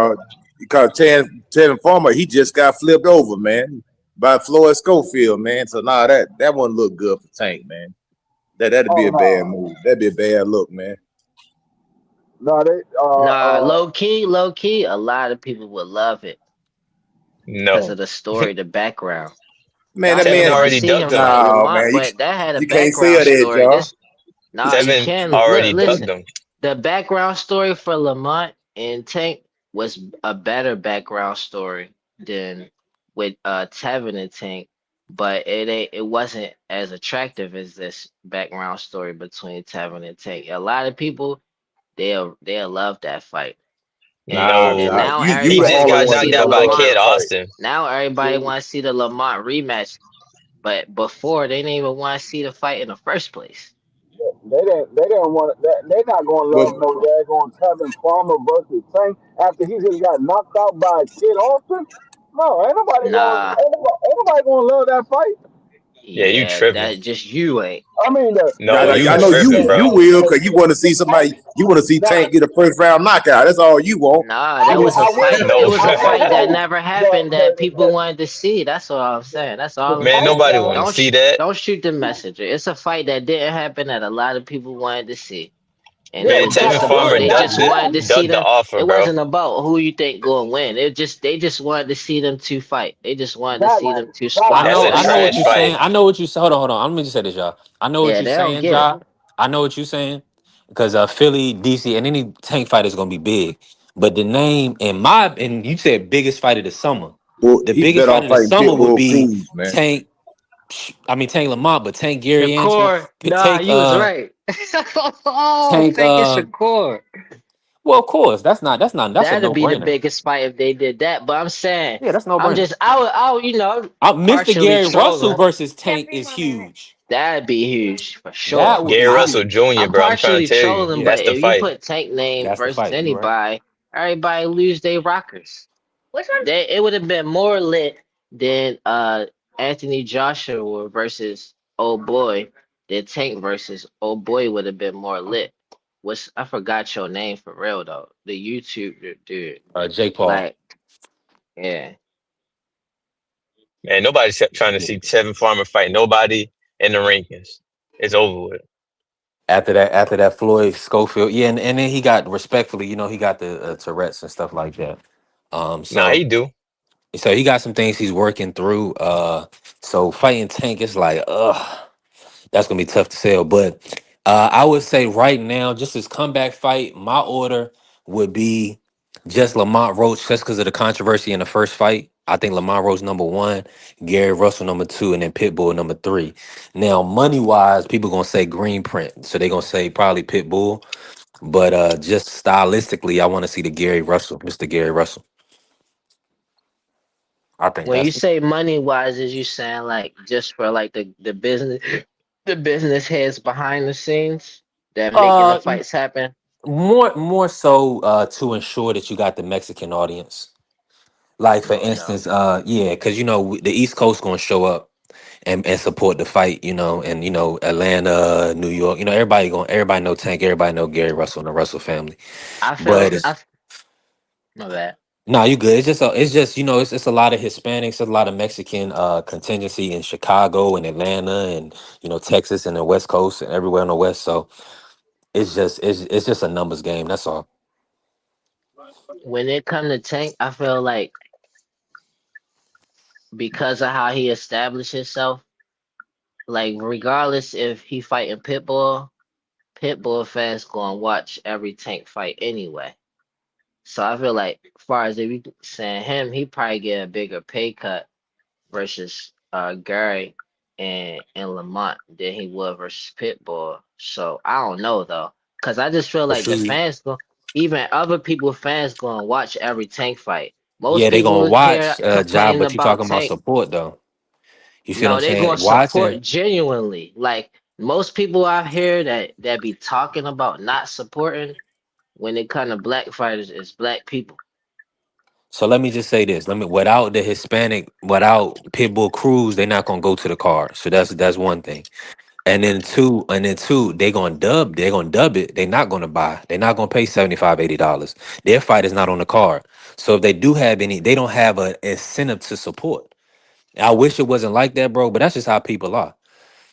They gonna hold their dollars, and more than likely support the people that that look like them, or the people that they want to see do well.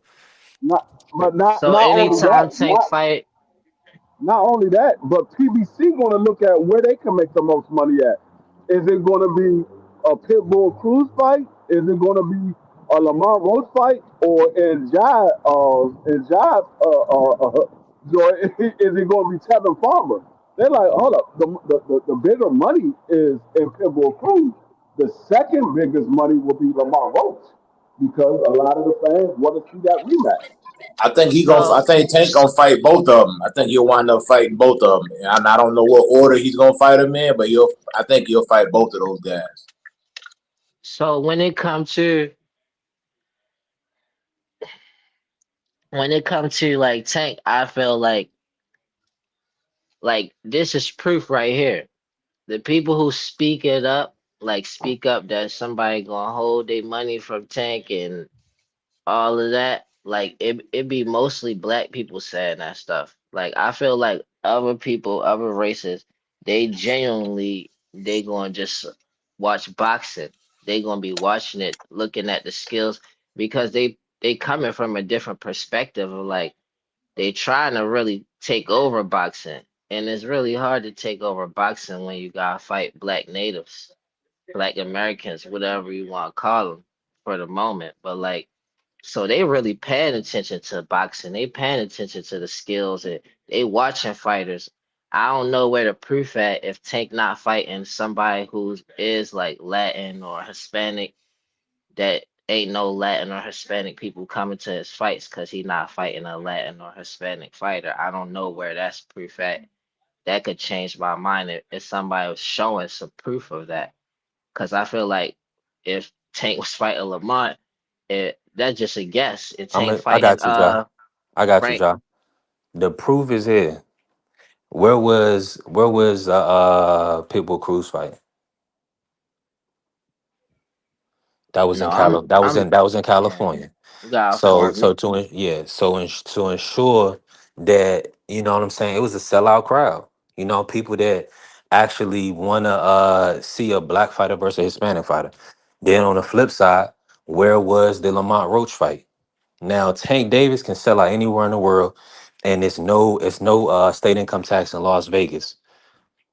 But he didn't fight Lamont Roach in Las Vegas. He fought Yeah, Lamont so Roach in New York City. Yeah, So it's the that it's a point, make the that lot of make premise more it, is, hold sense. on, it's a lot of just just the premise is region is you're gonna get a lot of these fighters try to get regional support. They get support from people in their region, right? All we saying is the Mexican Americans are so spread out across the country, that it's just a bigger fight when you have one of them in the fight. That's just what it is. is you. So I don't know what you saying based off of like when you say Tank a sellout anywhere in the world, and you said Mexicans. I was thinking just Hispanic or Latin, but like um Yeah, it's different though, job, you because said they spread Because out, the right? Cubans don't have that. The Dominicans don't have that type of fan base. Like even No, Tio, look at Tio being Honduran. He don't get that. He don't sell like that. You yeah, see what I'm I'm saying? not But talking. I'm saying though, when it come to Tank, you said he right, could sell out anywhere in the world. So right, selling out, it don't even matter when it come to the location. And then you saying is Mexicans spread out throughout the country, then that mean everywhere he's selling out, then it's a possibility that it's Mexicans coming to his fights. right, 1,000%. You'll have a group of people that want to see Tank do well from every walk of life. Right, And we're not talking about that. You're talking about just everyday boxing fans and just normal people. We're talking about having a rabid fan base where people want to see you beat up a black guy. Where that's people want to about see where pit people want to bull. see you on top. Exactly. That's why That he's the element of having him in the fight is bigger than Lamont, and it's bigger than Gary Russell. No, I agree with what you're saying. It's just not something that I feel like is actually proven because like besides that incentive of wanting to see somebody beat Tank, you got other incentives for watching Tank too. Like if you fighting somebody else, even if you're a different race. That's the difference between Tank and a lot of other fighters though. And it's been other fighters like that too. Like I feel like Floyd is like that. Muhammad Ali is like you don't have to be fighting a different race for all the races to show up the same way as if you Yeah. was fighting somebody from their race. Yeah, they but see that's what I'm saying. Floyd don't believe what you're saying because he specifically picked certain people because they have a country behind them. You see what I'm saying? Or so that's just what it come down to. And he even termed the coin the green print based on him being a black fighter fighting a Hispanic fighter. So that's just the nature of the beast, man. It This is just a haven't been proved. Like what you saying is true. I'm not Nah, disagreeing with that. It hasn't been proven though that when Floyd fought versus Zab, that no Mexicans showed up for that fight. Was that a no, sellout no, no, fight? no. Now you saying no, you going to an extreme. We got to move on because I didn't. There'll be a segment of people, right? But we're talking about a mass amount of people that's going to want to see the fight based on them having an invested interest. Right now, you're saying people invested to see Tank win or Tank lose. That's cool. That doesn't mean they're gonna spend $75. They are gonna spend $75 to see their favorite fighter, Pitbull. That's just how that go. Jump in, coach. everything y'all was saying, both of y'all got good points, man. Like I say, the regional thing is definitely plays in the part where they trying to book these fights. That's why you think Xander and Jerron is fighting in the Barclays. Philadelphia is right there, in New York has a huge Puerto Rican fan base, so that fight is going to do good numbers based on where it was at. Now with Tank, when he came to Atlanta, that fight did good because a lot of people in Atlanta, young people in Atlanta identify with Tank's image. You know what I mean? Because they can relate to that. It's relatable. So they showed up for that fight. You know what I'm saying? The fight was at the Phillips Arena, I think, or something like that. It sold out. And But also, and also, and also tell the people, the Mexican community in Atlanta. Talk about that, coach. yeah, it's a And lot of and even Mexicans in around Atlanta. Georgia. Yeah. There's a lot of Mexicans, but I think when Tank fought Gamboa No. in the Yeah. Atlanta, and it still did good.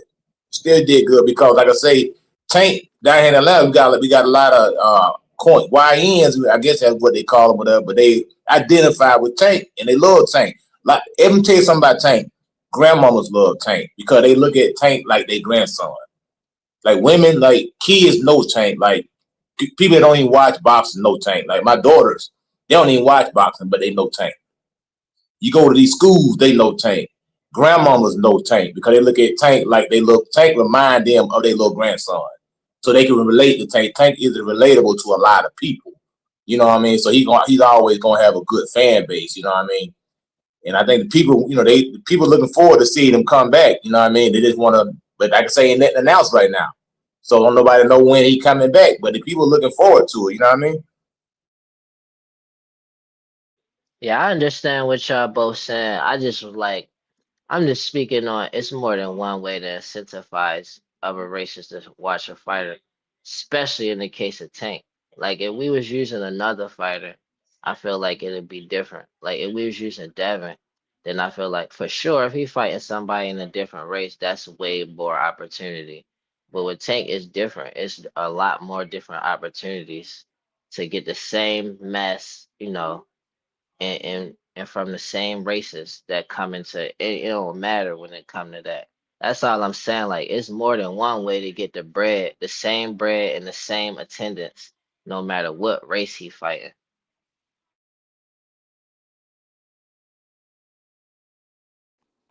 Yeah. But It's I just would believe though, if I had to pick, like, cause I don't know. It's just something if somebody proved that the numbers to me, then I'd be like, all right, it ain't nothing more to say. I don't know. Like, so, we but could if I look it had up. to choose What just a fights you want guess, to I would compare? say like for sure, um, Pitbull is like I would go with the Pitbull fight to be more opportunity to make money. But I don't know that. So I'm not just about to blindly go with that without actually knowing. Right. Yeah, that's what I'm saying. You know what it is based off of even Tank. I mean, they're not gonna do it if it don't make sense, right? Now, based on the fans, and everybody, they may be pivoting because Tank is kind of talking about coming back to the Lamont fight. So they're saying that's a possibility. So we just gotta see. I think they both really big fights. Now, I think there's a scenario where if there is a Tank versus Lamont main event, we're gonna see possibly Pitbull on the undercard, to make it a big card, to make it even bigger card, excuse me. So that way you still get those people that want to come and support Pitbull. Cause like that's a big deal. Like uh, everybody's not just a boxing fan. A lot of people are race fans. And so people gonna support people that look like them, and they gonna want to see people that look like them do well. Uh, the people that's like want to see somebody lose, it's no way that I can even fathom to think you're gonna put money into that. You want to see somebody win, or you want to be entertained. That makes sense to put your dollars up and support, and and enjoy yourself.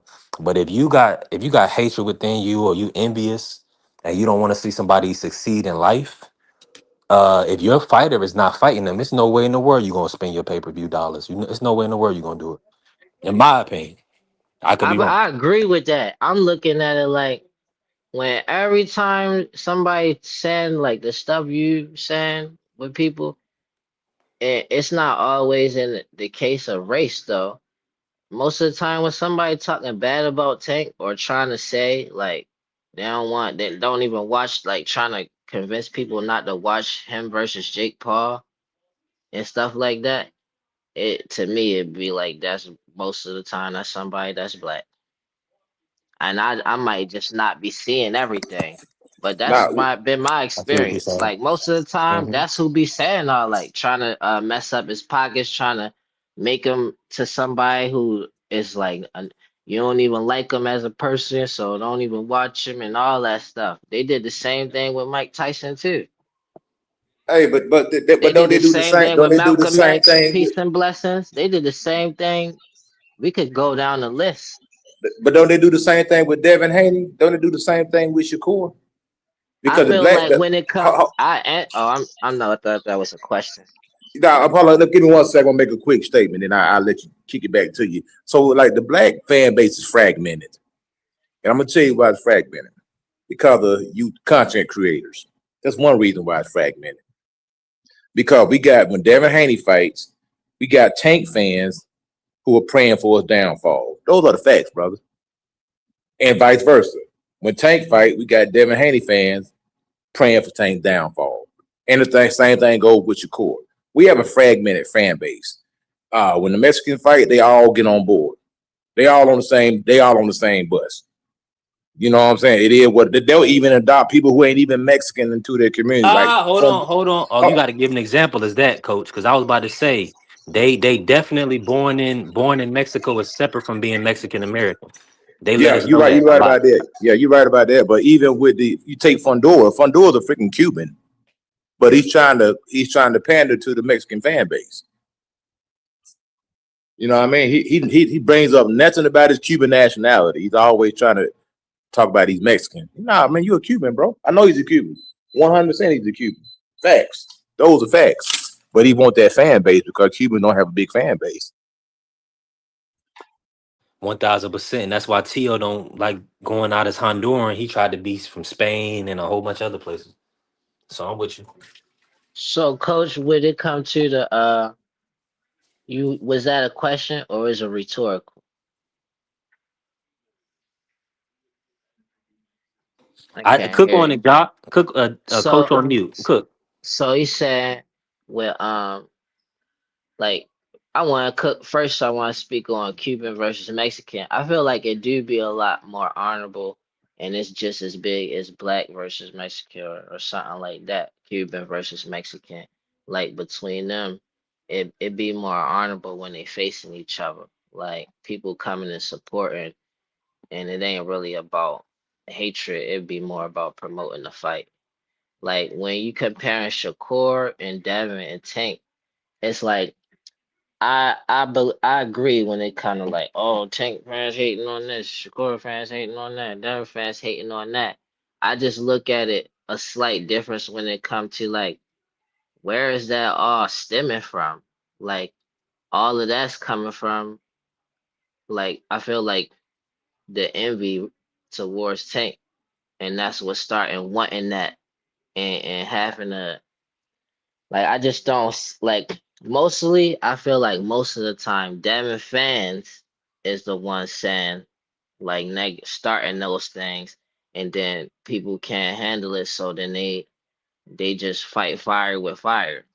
And then Shakur his on his own does that for himself. I feel like a lot of Shakur fans, not all of them, I feel like the ones who be trolling, like saying stuff and not even really like listening to the truth, they just saying whatever they want to say. I don't even believe they Shakur fans. I believe they like the guy, peace and blessings to Fred Hampton, like in the Fred Hampton movie.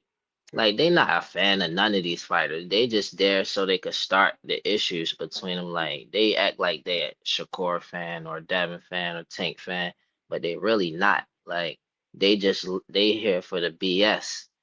But like Shakur does that on his own. Like it seemed like he hating on somebody all the time.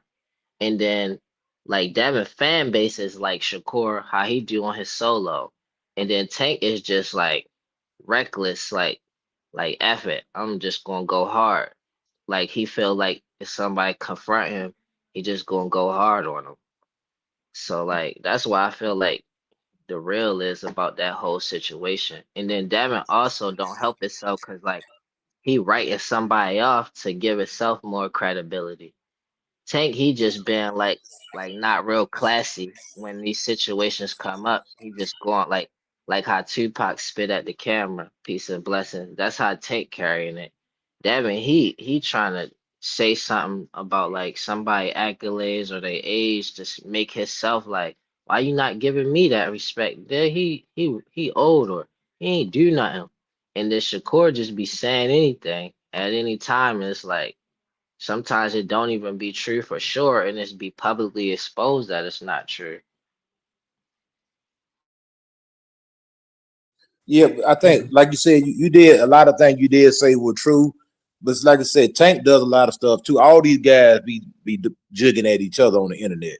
You know what I'm saying? Like Tank, Devin the fight, and he'll comment on his fight, he'll hate on his fight, and vice versa. You know, Shakur fight, Tank will hate on his fight, and then vice versa. I even seen Tank hate on people they need in his weight class. Who ain't even mentioned his name. I seen Tank hate on Deontay Wilder. All right, why you hating on Wilder? And Wilder ain't said nothing bad about you. He ain't even did nothing to you. Tank just get on their Twitter, he'll just put something out there, and then he'll delete it. That's why they call him tweet and delete. Because he'll say something and he'll be like, all right, maybe I shouldn't say it, and then he'll delete it. So, you know, he's not an innocent bystander in none of this stuff, man. And I spoke all these on guys Tank be as throwing well rocks. though. Like I'm Yeah, speaking on all of them be Tank throwing as rocks. well. I ain't saying he an innocent bystander. I'm just saying the perspective of everybody participate in the mess. That's all. I spoke on each perspective. I'm not saying Tank. I wasn't saying Tank was an innocent bystander at all. I just wanted to make that clear. I agree. Yeah, you did speak on Tank, but like I said, Tank could go out his way to even hate on somebody that's not even in his weight class. You know, like, bro, this man ain't even got nothing to do with you. He ain't never said nothing bad about you.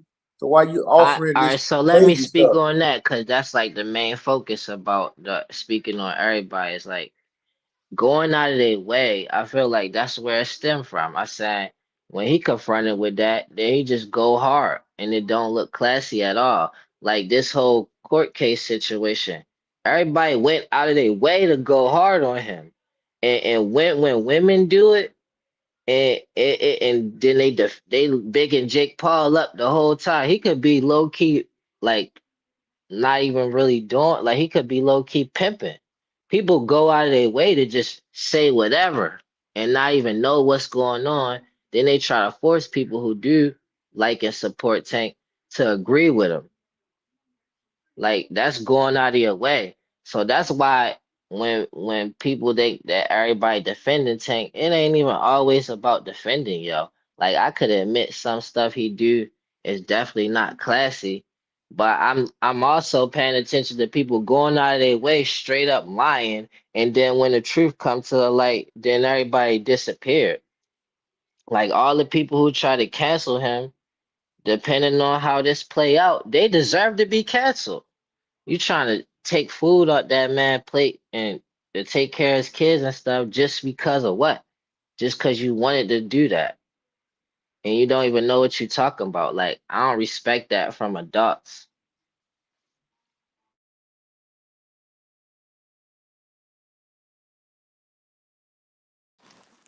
Listen, I'm in full agreement with you. Y'all can hear me? Okay, I think they can hear me. Everybody on mute. Yeah, yeah, we hear you, bro. We hear you. Appreciate. Hey, listen, let me just say that shout out to everybody still with us. We are hour 40 in. I'm just over here cleaning up and doing my thing.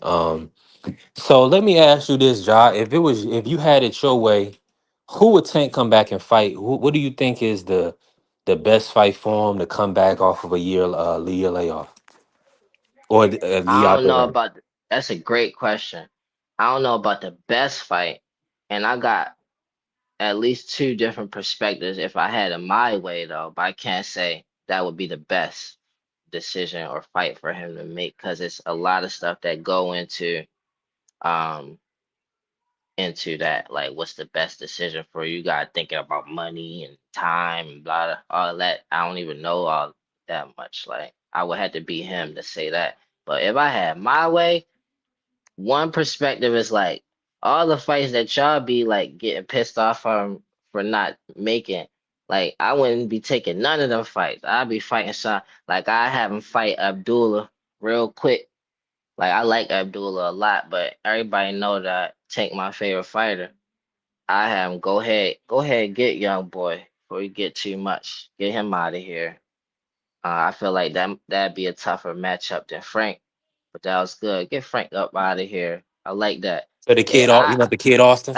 yep, I have him. Yep, I have him do that. Tevin Farmer, I wouldn't have him do that, but I was still tuned into Tevin just because they just wanted to fight each other. Like, and it was just a funny thing, and they both know how to fight, so I would have watched that. But like, I ain't serious about that. It'd be the biggest and all.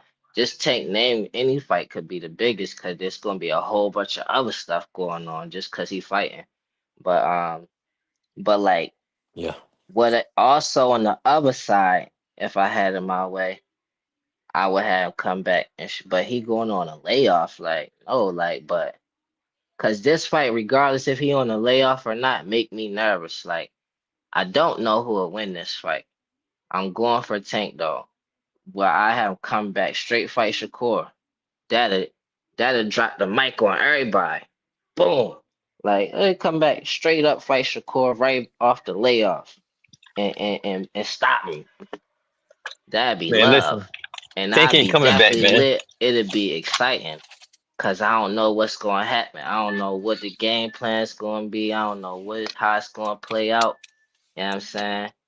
That'd be love. And then Shakur can't get a fight because they tired of him just waiting for them to start the action so he could just sit back and counter.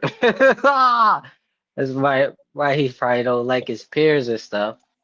And then he also probably try and get a whole bunch of status before Tank do come back, cause you know how difficult it is trying to chase him down and take his status. Um, so I would love that, and I would also Man, be nervous just as much as I would love to see that fight.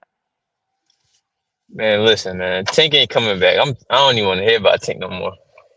But anyways, who y'all got with this I'm Xander done. Zayas and Boots? Tank versus Shakur, that's what I choose. If it was just one fight to come back, and then maybe he ain't never get to see him fight nobody else after that, I choose Shakur. Like, all right, I want to see that fight. Appreciate you, John. Let me everybody, you can hear me, AB? Yeah, Uh let's kick it off. Let's kick it off with Boost versus Xander. I think it's a great matchup. It's finalized, coach. They finalized it for June 27th at Barclays Center. So listen, this is great. And shout out to Bobby. Appreciate you, Bobby, putting some color in the chat, helping the channel grow. I appreciate the support. He said, "Who a tougher opponent for Boots, Virgil or Xander?" Mm. All right, let me answer that real quick. For me, specifically style wise, I'm gonna say Xander. I like Xander's footwork, his ability to get in and out of range, and also he can box better on the back foot, in my opinion. Virgil is a pressure fighter. I think he will be there to be hit for Jerron. Now a higher level than Stanionis, but I think it'll be a similar style fight where Boots is kind of shooting a stab jab to the body and then coming with his right hand over the top on Virgil, stepping around him using angles. It's going to be a little bit more difficult against Xander because Xander is actually he can box. He's going to be taller than Boots. He may be bigger than Boots in the ring fight night. We'll have to see, but I think Xander has a little more range and a little bit more as far as in his toolbox. I just feel like Virgil is like the ultimate kind of pressure fighter, the hungry, hungry fighter, durable, strong. So I think both of them are tough fights. I'm gonna edge it as a little bit tougher for Xander. Let me bring AB in on this, and then we'll move it around. Go ahead, AB. Yeah, I also want to answer that question too. I personally think Virgil will be a tougher uh opponent because with Xander Zayas, he don't have enough experience. Well, I ain't gonna say enough. He don't have as much experience as Virgil, and also we can't really, if we be honest, we don't really know what Xander does great. We can look at Virgil Ortiz and we can say he a good pressure fighter and he know how to set it up whenever it's that time. He got knocked down, but that comes with the territory of fighting opponents and also being getting carried away a little bit. But physical attributes, physical. I'm talking about. All right, I'm tripping. Physical attributes wise, I gotta lean towards Xander Zayas because he is a big dude and he a little bit more elusive, but I feel like Virgil Ortiz is just a little bit more like he know what he want to do. So that's why I gotta throw the edge to Virgil when it comes to like difficulty. I'm with you. I could see that too because, and I think he's a little well more better coach, right? Robert Garcia, future Hall of Fame trainer. So they 100%. I'm agreement. They know what they want to do in the ring, and they typically execute at a high level. Let me ask Free this real quick. Now I'm gonna bring Coach Eddie, and I'm gonna bring in Ja on this. Free, who's the tougher opponent for Boots, Virgil or Xander? Xander Zayas, his boxing ability, his movement, his high energy, being able to punch off the back foot or the front foot.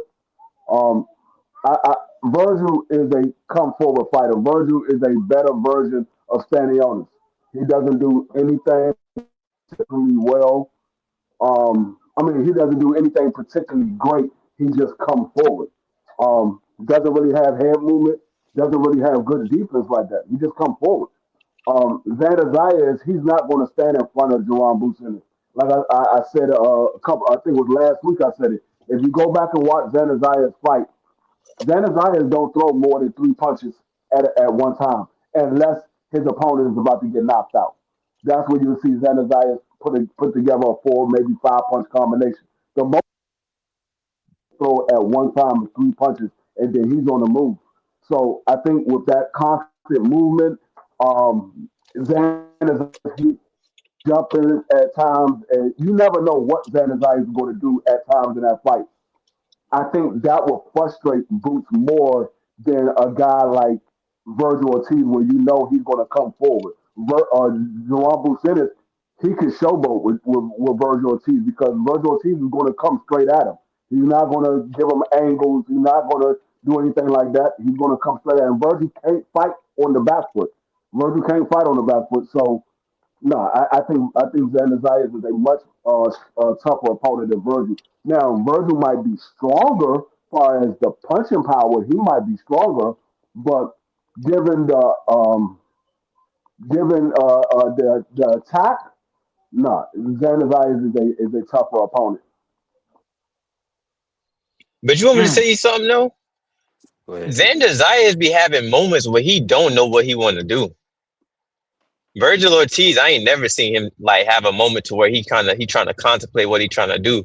You got, and I'm gonna be real. I don't really think we give Virgil Ortiz enough credit for what he did to Madrimov. Because Madrimov, he real tricky. And I think with him fighting Madrimov and having that experience, I think he would beat Xander Zayas if they was to ever fight. Man, here we go with that daggone Magnum again. Tell me who Magnum beat again?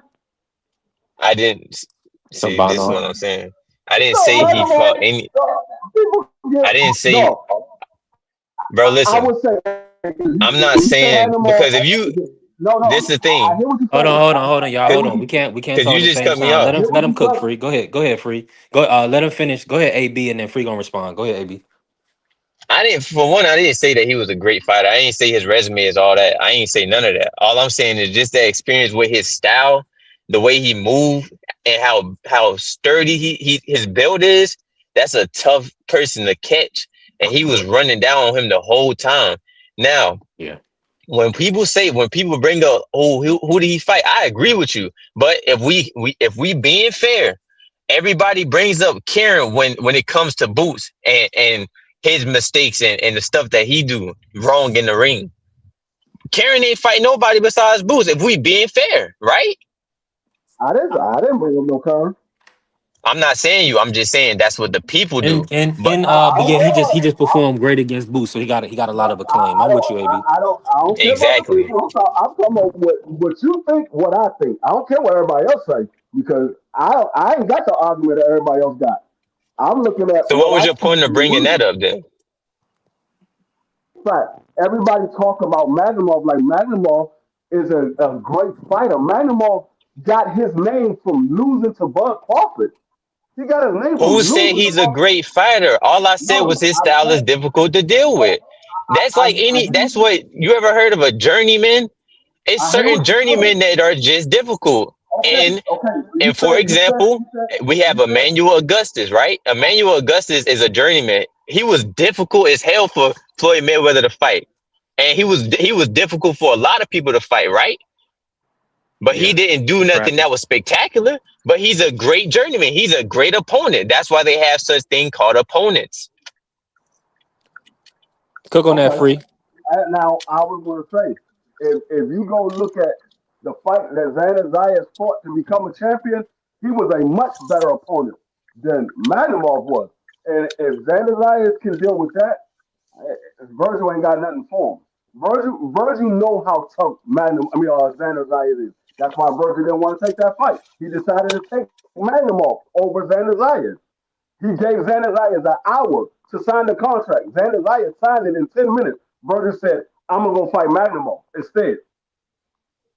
So he knows how tough Xander Zayas is. That's why he didn't fight him.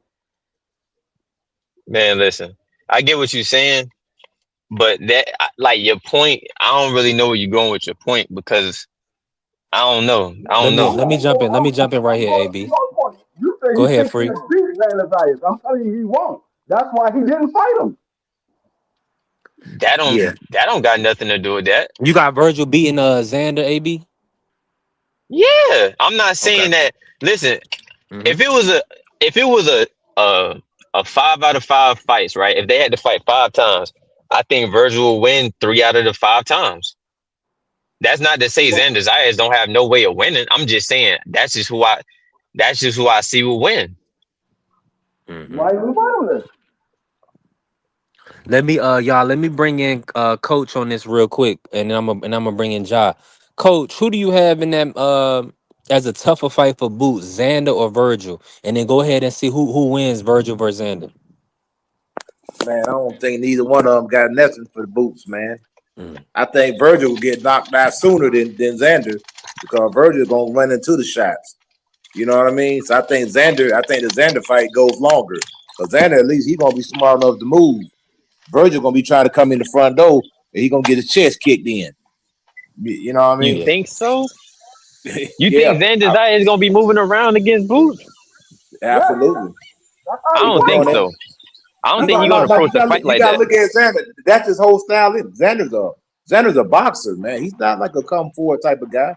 Xander No, he uses his is. legs. Who is?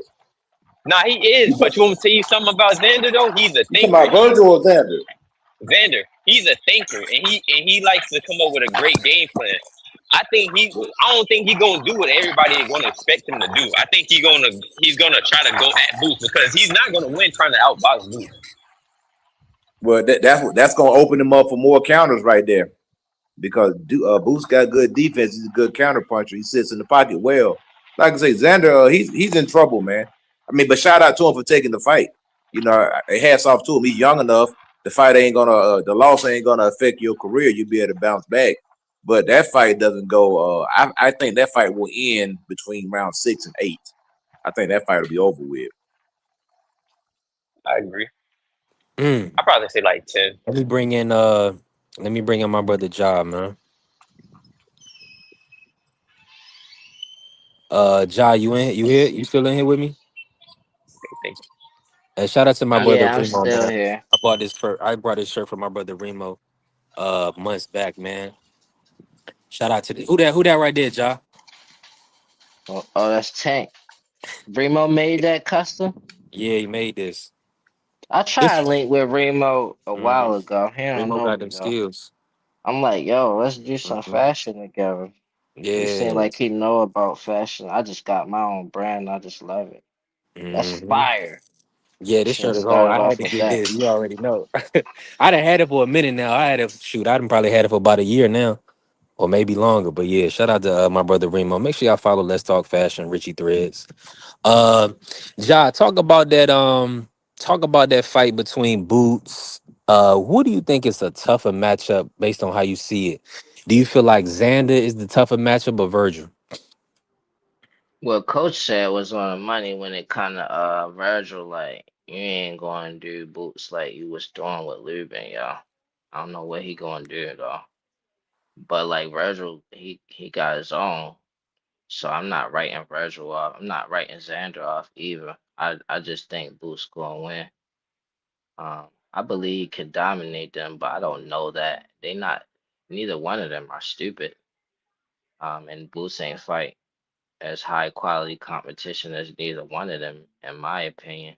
Yet, um, Xander is a harder fight to me 'cause I think he more technically sound than Virgil, but that might not even be the case 'cause a lot of technical stuff be happening within Virgil style, but he get hit the way he be getting hit be reckless though.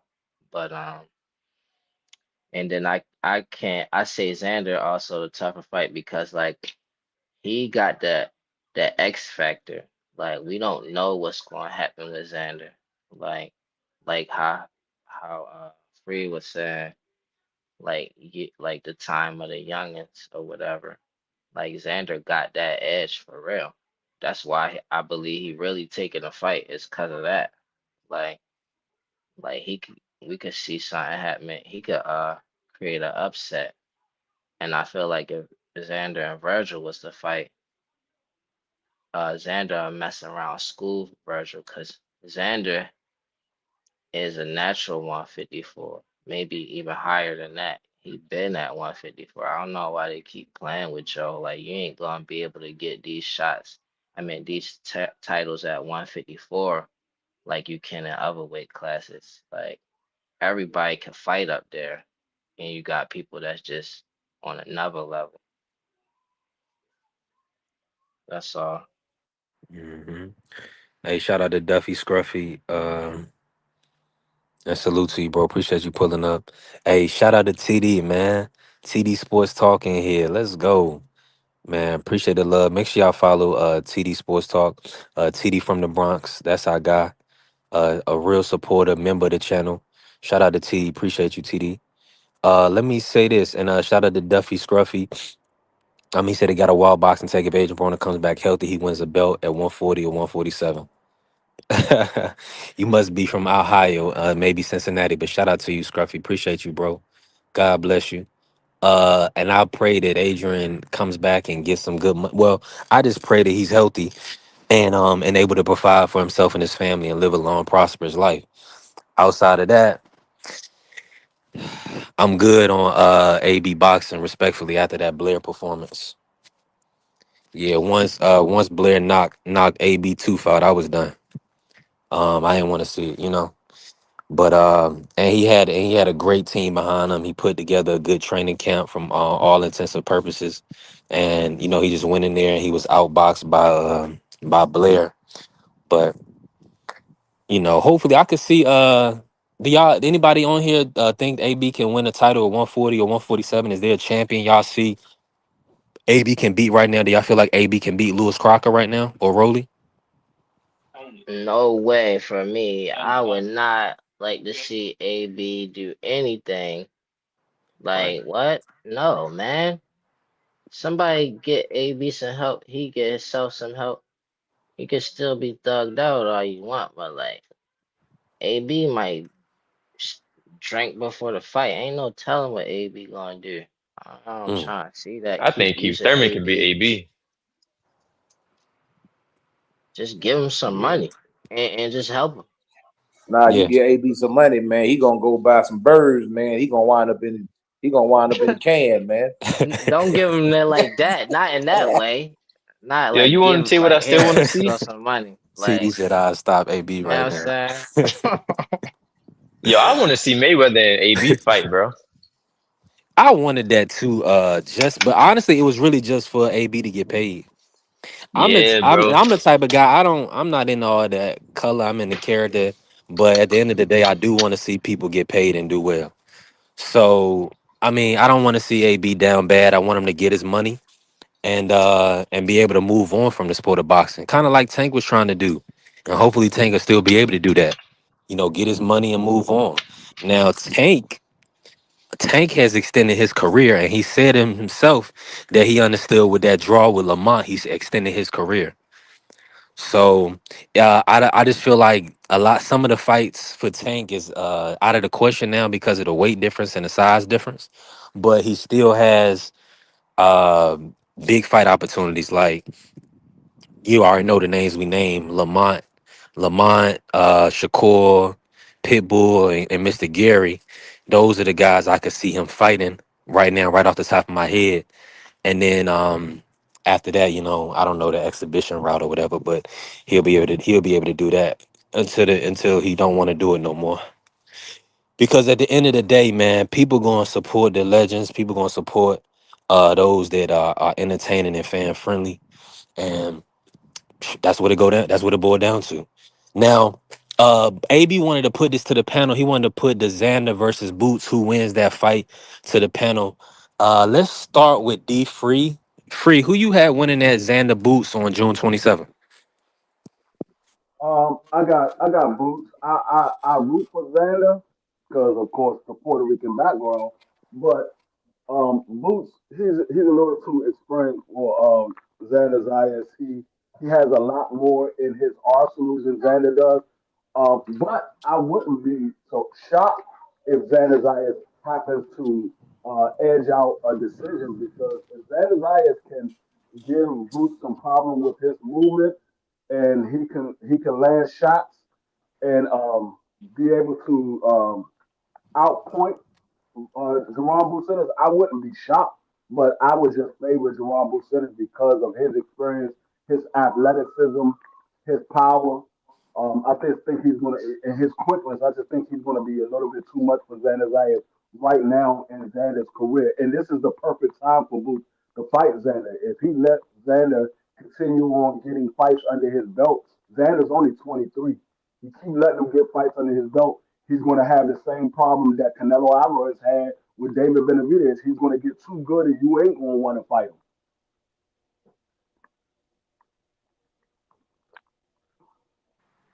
I'm with you on that. I'm definitely with you on that. Let me before I bring you in, Ja. Coach, talk about that. You got Xander over Boots, so you got Boots is your number one at 154. What do you think? Yeah, Decision or stoppage? man. Round 6 through 8 gonna be a Mm. stoppage, man. Yeah, he gonna do a number on that guy, man. I mean, I like Xander. He good, man. He ain't got nothing for Boots, man. I went back and watched Boots, man. That dude is really, man. That dude is a phenomenal fighter, man. Boots, he can do a lot. You know, he can. I mean, Xander's a good fighter too, but Xander's he's kind of basic, but it's that basic is not bad. He works behind the jab. He uses lateral movement. He throws combination punches, but you know, Boost can do too much, man. This Boost got too many tools in the tool bag, man. And I think Boost is a lot more experienced than Xander because Xander's a young guy, man. He turned professional at age 17 or 18. So you really look at it, he really hadn't fought anybody. He's been moved very carefully, in which you should be. If you got a teenage fighter, you definitely don't want to put him in, with some grizzled, 28, 29-year-old veteran when you got a teenager or something like that. But yeah, I think this is gonna be a step too far, man.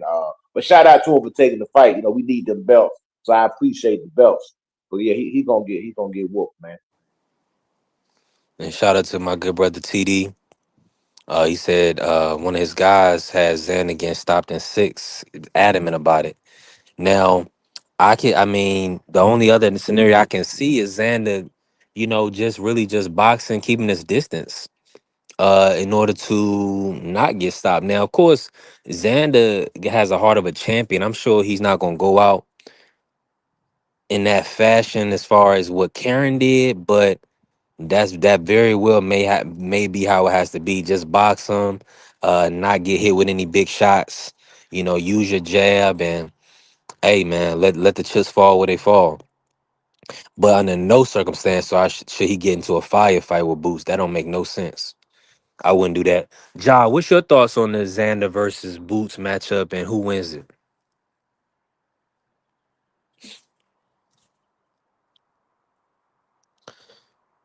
Ja, my brother Ja, he may be working or moving around. My bad. I'm here. Oh, you good? I Okay. wanted to ask Free, you Puerto Rican? I thought you was Native American this whole time. Yeah, Yeah, he's half Puerto Rican. I'm half Puerto Rican, half black. Hmm. Oh. Hmm. Uh, I would be surprised if Xander won by decision. Like Boots fought Karen the way he had to fight Karen. Karen, he was just moving around the whole time. Cause if he would have stayed like in the pocket for even too long, he would have got hurt like Stanley Onis. I'd Right. be super surprised. I think his only chance of winning is to make it a rough fight. Like Boots is that skilled and athletically gifted. Like you're not about to sit in the pocket with him and work your range. Like you gonna get caught. He could possibly do it. You take from the Karen fight what he did and Xander a little bit more sturdy. He could use his range like that. But like I felt like Boots purposely did that just to let somebody else like set somebody else up to feel like, yeah, I'd take that fight like based off of his performance versus Karen. I feel like that was a straight setup. Like I don't feel like he can't cut the ring off, and that's crazy to me. Like to think that he can't cut the ring off and stuff like that, or his defense is just so reckless. And I don't believe that. I think he did what he do in certain fights so he could get another fight. But I got Boots winning. I like Xander a lot though. He the underdog maybe. I don't know who would be the underdog in this fight. Yeah, I think they're gonna make Boots a slight favorite, just based on fanfare, his age. I think he got about 35 professional fights right now. So yeah, Boots will more than likely start off as the favorite. I can look and see if they did an early line on it too. And also I'm supposed to be looking up to see when Tim Zoo is fighting. I think he's fighting real soon, coming up in the next week or so. Now, let me ask you this, Coach. Before we listen, we 2 hours in. Before we get out of here for the day, right? And we got a full week. We'll be back tomorrow. Um, did I think we didn't omit anything? Let me think. Well, we Any got any Wilder fighting this weekend too, man. Don't Yeah, forget Wilder about don't Chisora. forget about the Bomb Squad. Yeah. Yeah, okay. Faze said let him hop in. Okay, cool. Faze gonna extend the show. Appreciate my brother Faze. All right, you already know Faze. Yeah, come on now. Now, let me ask you this, D Free. Let me ask you this, Free. Now, with this Rolly and Devin fight potentially falling out, what's your thoughts on that situation? Do you feel like that's just extremely Unfortunate for Devin. And do you see where he should go from here? What avenue would you take? Um, the only avenue he should take if this fight does fall apart is Ryan. But this fight, if you say you want the belts. If they not offering you the money that you asking for, but they offering you decent amount of money, what's the problem? Go take the daggone belt if you believe you can beat him. Everybody keeps saying, "Oh, he's not fighting for the money; he's fighting for the belts." Well, then the money should not matter. Yes, it might not be what you want, but that's not the ultimate goal. The ultimate goal, according to you, should be the belt. So go take the belt from him. You worry about the money when you get to Ryan because that's where your biggest bag is at. Your biggest bag is with Ryan, not with Rody. So, but if the Rody fight doesn't come through, then he need to be stepping on the gas to make the Ryan fight. That's what he needs to be doing because who else is he going to fight? Yeah. You're not Catterall going is to fighting. pull that dehydration call. Catterall is about to fight I know that Ryan's Giasov. not going to fight Keyshawn Davis, so he Mm-mm. needs to be making that fight with Rody. You Mm. can't not fight Rowley and then turn around and fight Jack Catterall. You're not gonna make more money fighting Jack Catterall than you will make it fighting Rowley. Mm. That don't make sense. I don't even think you're gonna make more money fighting Lewis Crocker than you would make fighting Rowley. So, I mean, I don't know. Let me bring in Phase, man. Phase, salute, bro. Appreciate you pulling up. Just jump in when you ready, Phase. I already know you got a Oh, lot to cook on. oh man, you know what? What Devin Haney. I'm gonna start there, man. What's up, panel, man? What's up, B3D free coach, man? It's good to holler at y'all this good Monday, bro. Appreciate you, Uh, Phase. man, no, what Devin Haney? Something about the money with Rolly is not right, and I think I know. Like, I think what I've been thinking the whole time is what Devin is seeing. They trying to people act like Rolly is like a big draw, and that's probably not what. Uh, they're offering him a big draw fighter, payday. So uh honestly, if they don't get it right, we are, Devin Haney is always about the belts, but we not gonna just for PBC or Rolly, we not gonna let him dictate it, try to, swindle us out a couple of dollars. I'd rather him do the Terrence Crawford and just, defend his belt against a top three guy in his sanctioning body. That I wouldn't be mad at that, you know. Um, yeah, he need to get more experience with some of these European styles, with some of these, tough come forward Mexican fighters, and whoever else, you know. Um, that's great. Man, look, B3, man. I ain't gonna lie, man. I was hurt Let Saturday me put night. this out there real. I'm already knowing Phase. Let me just put this out there. And I want you to cook. Tim Yeah, Zoo is fighting April 5th. April yeah, 5th, so that's Sunday. So, well, it's in Australia, so it may be. We got to see when we gonna get TV on it. But Tim Zoo is fighting April 5th. And go ahead and I'm about to pull up the WBO 147 rankings.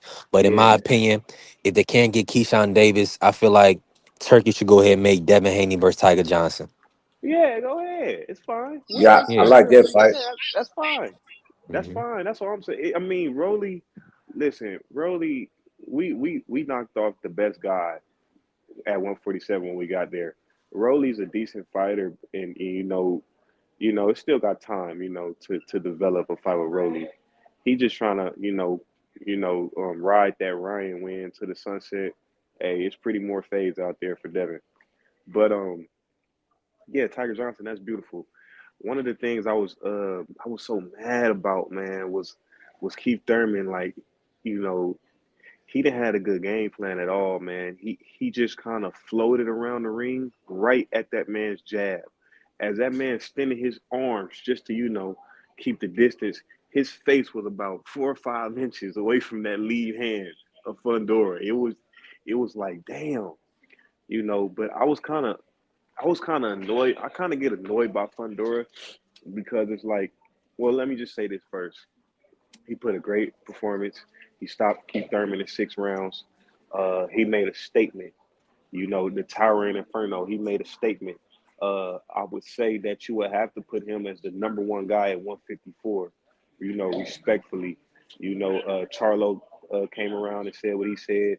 Um, but the thing that kind of bothers me is that I feel like they're going to try to clear out all the older 154 pounders. Earl, you know, Charlo. I feel like Charlo, he's going to be ring rusted too. Like Charlo going to get beat up too. In my opinion, it's like if you. I told somebody he's. They said he's better for boxing. I said, man, he's good for boxing if he fights all the guys. If you're gonna destroy the old guys, destroy the new guys too. Destroy Boost, destroy Xander, destroy everybody. You know, don't just pick and choose, bro. You 6'6", you got hands, you can hit, you can punch, you can fight, but you know, don't limit yourself to picking and choosing because it's kind of hard when you 6'6" to feel like, oh, yeah, like he's like he got no excuse. You know, you 6'6", all that ability. It's no excuse for you to be picking and choosing. You know, it's like a bully. But hey, he made a statement, best guy at 154. But I want to see him, you know, keep that energy with Xander and not drop his belt. I want to keep that energy with Boots when that time comes around next year, maybe. You know, keep that energy. Don't just hide behind the PBC and try to fight Earl that's about to be 38, Charlo that's about to be 37. Don't do that. Don't do that. You know. I with you on that phase. Let me ask you about this. There were talks that Fondora gets stopped by Yo-Yo Hernandez at 160. Talk about Fondora moving up. Do you feel like he's gonna have problems when he moves up in weight? Honestly, no. I don't think he'll have problems moving up in weight because he's getting better. If you notice, like when Keith would try to press forward, you know, he was so far out of range. But Fundora was stepping back. Just that little adjustment there. Before he would kind of like cover up, put his guard high, but he's like stepping back. He's using it. He's learning his range now, and that's a dangerous fighter. That's like one of them guys that could go down as you know, one of those guys that he keep on just, you know, tightening up skills and keeping that pressure on. But him and Got a Yo-Yo, I question think for is you. good. Yeah. Got Yeah, a what's up, question bro? for you. What's Now up you with it, said coach? he's not gonna have any issues in moving up. Now Yo-Yo Hernandez is 6'3", so the height He just went is? out the window. He Yes, is? Oh yes, shit. that's what I'm telling you. The height advantage is gone. If he Yeah. goes up and fight, he goes to 168 and fight Hamza Shiraz, he's going to sleep. He has no Uh advantage. But once he leaves 54, he has no advantage. um let me see. Let me see. Because I didn't know Yo-Yo was that tall. Is he really that tall? Yeah, I think they got him listed like 6'2.5". That's Oh. negligible. Three Yeah, yeah, inches. yeah. Yeah, that is That- negligible. Yeah, yeah, that is. you can that and not on either. Yeah, he's a Cuban fighter. You know, Hamid Sharada was six He'll foot four. Coach, he'll be actually able to reach his chin. Thurman Yeah, was so far, man. That was yeah. a mismatch. But B3, and coach, um, we don't even know where Yo-Yo at because honestly, they stopped that fight too early from what I was looking at. Yeah, I agree. They should have let Gaucher go out on his back, man. Like You know like I that. didn't even I don't like because I couldn't gauge Yo-Yo's power even in his last fight against Tyrone. He was fighting Tyrone, but he didn't hurt him like and stop him. He was hitting him with everything he could, and Tyrone just was still throwing punches, still in the fight. He didn't look like he was damaged or hurt. So I don't know how hard Yo-Yo hitting, to be Yeah, real. but he does throw a lot of punches, and he's a big Volume, guy. yeah. And even like you take my man like Shiraz, I don't think Fedor can do nothing with him. That's only 14 pounds going up. Like they have no interest in going up because, like I say, the advantages goes out the window. What about if he fights somebody like Inglacia, the Cuban guy that's knocking out everybody? He can't do nothing with that guy. I mean, Uh, he has such an advantage at this weight class. I, I, Especially against I, Keith Thurman, man. I don't even give him. I mean, I don't even give him any credit for that, to be honest, man. it's almost like you can't. But honestly, I'll say this: I would have him favorite. I would have him favorite or a 50-50 fight against Yo-Yo, from what I've seen. Yo-Yo is a good fighter, but I just don't know what Yo-Yo got because his power suspect, and I know Fundora is getting better. I know Fundora is getting better. Yo-Yo, he looks good. He comes out there with the devil mask, and he got that stance, where he's just kind of breathing on you. But I want you to breathe on that dude with that 80-inch reach and with some pop with What that about good left hand. Shiraz? What about Shiraz? Who you got? Oh, Fundora versus Shiraz. right now he's just too little for Shiraz. Right now he's just too little. Shiraz filled out real good at 168. He looked like a 175 pounder a little bit. Right now Shiraz walking him down. I don't even know that's too much. But 154 to 160, watch out, watch out. Hey, and shout out to T Hill. T Hill, appreciate you pulling up, T Hill. I mean, this weekend was really illuminating. I mean, I figured I chose Fondora to get the stoppage. B three, Let me see what B3, you But hilarious, see, bro. you see, B3, that's gonna be a conversation that they're well, gonna let me have see to what round I address said. because when you standing 6'6", the people they're gonna ask you to move up at some point in time. Be Yeah, like, bro, but we tired of seeing you fighting dudes that's coming up to your nipples, man. When you gonna but you know what, challenge coach? yourself? And They're gonna coach ask you to move up. You know what I and mean? coach, he coming in what 2 pounds under the weight, so it's like, bro, you can't even say you know what I mean, that he can't make the weight. He coming in under, you I'm gonna know. tell you what's Mhm. wrong with that Yeah, dude. yeah. His sister, they really have a genetic disorder. I want you to look this up. Mm-hmm. I'm being serious. His sister and him have a genetic disorder because Yeah, their father's not tall and their mother's not tall. They have Mm-hmm. something called morphin syndrome. You can look it up. It's a real syndrome where your arms are when you're extremely tall and your limbs are extremely long. And a Mm-hmm. lot of times you have a lot of health issues also that comes along with that. One of my mhm, buddies had it. mhm, He had the mhm. same. It's called morphin syndrome, and that's what him and his sister has. I'm not a doctor, but that's what it appears to be from the outside. Because Yeah, genetically, there's nothing in your genetics where you should be that tall. Your father's 6 foot. Your mother's five foot But you would have five. to see their grandparents too, though, Coach. Yeah, but You would have he to looks look. like You he have to looks like he see. has morphin. He looks like he has morphin syndrome just from the outside looking in. He has all the symptoms of having a morphin syndrome. but you know now, B3. No, B3 had me. I was thinking about what B3 said all weekend, even when I was placing a bet on Keith Thurman. B3 said, I'm not gonna let Keith Thurman talk me into that shit before the fight. You know what I mean? B3 said, I'm not gonna let Keith Thurman sell me all that before the fight. And Nah, I just don't I even do just it. kept hearing B3 say, I'm placing the bet before the fight start. And I'm just thinking about what you said, and then boom, fight start.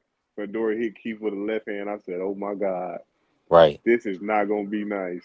Mm-mm. But that's why And it you be was over saying early do the too. end play. You be saying people do the live stuff. Yeah, But watch live. yeah, you wouldn't have placed that bet on Keith if you would have did a live just after the first round. Right. You wouldn't Exactly. have placed that bet. You would have been like, oh, I'm cool. But Mm-hmm. what I was gonna say to Coach, I think now I literally got to be a Jerron Ennis fan now because if I'm a Jerron Ennis fan, I'm rooting on him to take that guy out at some point. You know what I Oh yeah, mean? Jerron Ennis, absolutely. he got a legit dance partner now, and he beat Yeah, that's a good Fundora. fight. Woo.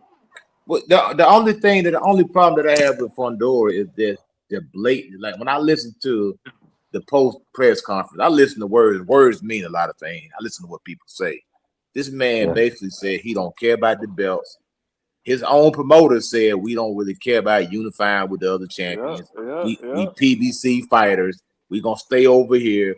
Fundora, like I don't care about the belt. I dropped the WBO belt so I wouldn't have to fight Xander Zayas pretty much, and I'll beat those guys and then I'll drop the belts immediately. Like what? Who does that, man? That's I don't like how disgusting. that dude is talking, man. To It's, me, he just wants easy smoke. He don't want to it, fight nobody, in my opinion. You know what I'm I, saying? I agree 1,000%, Coach. It's disgusting when you hear a champion of that caliber talking like that.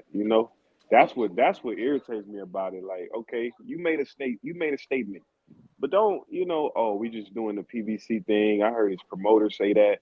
That's disgusting, bro. It's literally disgusting for a guy Let me like say that. this real quick and shout out to everybody still in here.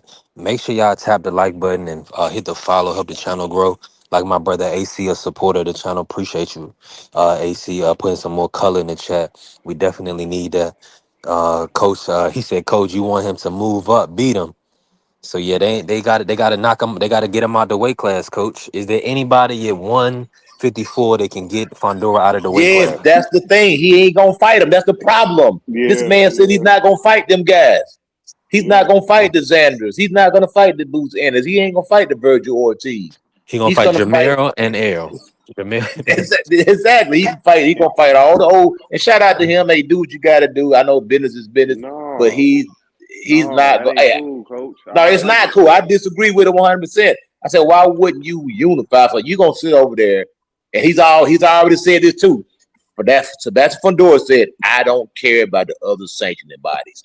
I'm happy with the WBC. The WBC is rounding up these Mexican and Latino fighters, and they're making them feel special. And they basically tell them guys, screw the other belt. Why would you say that as a champion that Man, you don't care about the WBO, you don't care about the WBA, you don't care about the IBF? The only belt that matters to you is the WBC, which gives me permission to duck. and you know what, coach? Just imagine Shakur and Devin Haney saying something like that. You know what I mean?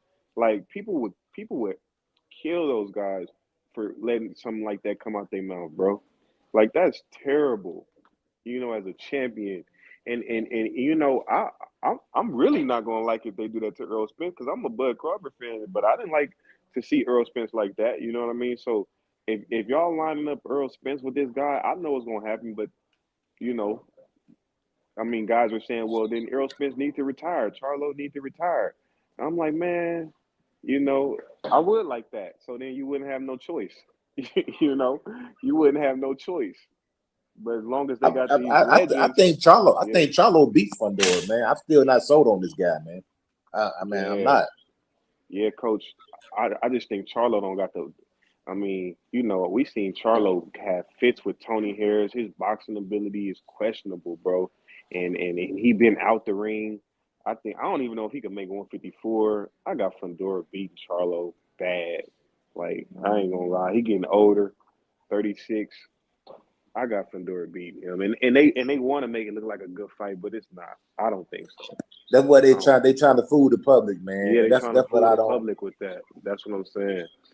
Charlo, and And then yeah, Charlo, he's so indecisive. Like you heard him say "f" for everybody, you know, but but he been out the ring 3 years, you know. These dudes know how to promote themselves. All the old guard, like Jamel, like Keith Thurman, Yeah, those dudes come out the Mayweather. So Al and Sam Watson kind of put them guys in position to say, "Hey, y'all got to talk. Y'all got to talk on the mic, sell yourself, and let the public know who you are." Let me just say this real quick. Shout out to Bentley. Salute to Bentley. Appreciate you pulling up and supporting the channel.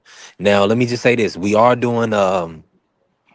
doing our membership raffle on April 1st. So get your membership active and lock it in. It's $7 a month.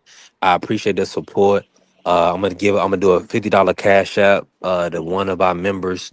And then each month we're gonna do more things. Once we get merch, we'll do more things. So we just gotta take everything one day at a time. I appreciate all the support. Let me and we 2:30 in. Let me ask you this, y'all, before we get out of here, right? yes, sir. And shout out to everybody that put color in the chat today. Now, man, FaZe, how do you view this? I want to talk about Devin and Rolly before we get off of here. Yeah. Like, so how do you view Rolly? Do you feel like it was just smoke and mirrors? You think they playing around with Devin and Bill? What's your take on the situation? Because it doesn't seem like it seems like that fight should have been an easy fight to make. Hmm. But now they had enough time to where Eddie can move Chakram out of Rolly's way. So we'll Mm, see what if Eddie or somebody else has another fight for Rolly, because I was never convinced PBC was gonna play Kingmaker and put Rolly in with Devin just to give him a belt. I never thought that was gonna happen. yeah. Um that just seemed far fetched to me personally, right? Hmm. Now, where does Rolly go from here and where does Devin go from here, or do they still need to make the fight? Talk to us. Well, I always say, man, guys got their own career, man. You know, Rolly, if he got that mandatory, you know, he was urgently trying to, you know, make a fight with Devin. for whatever reason, he could have just made it mandatory. He made it clear millions of times that he didn't want to fight Devin. Devin's boring and he wouldn't sell. So I don't want to fight Devin. He trashed Devin for so many years. And now all of a sudden you got your people jumping and trying to make a fight quick, signing quick, sign.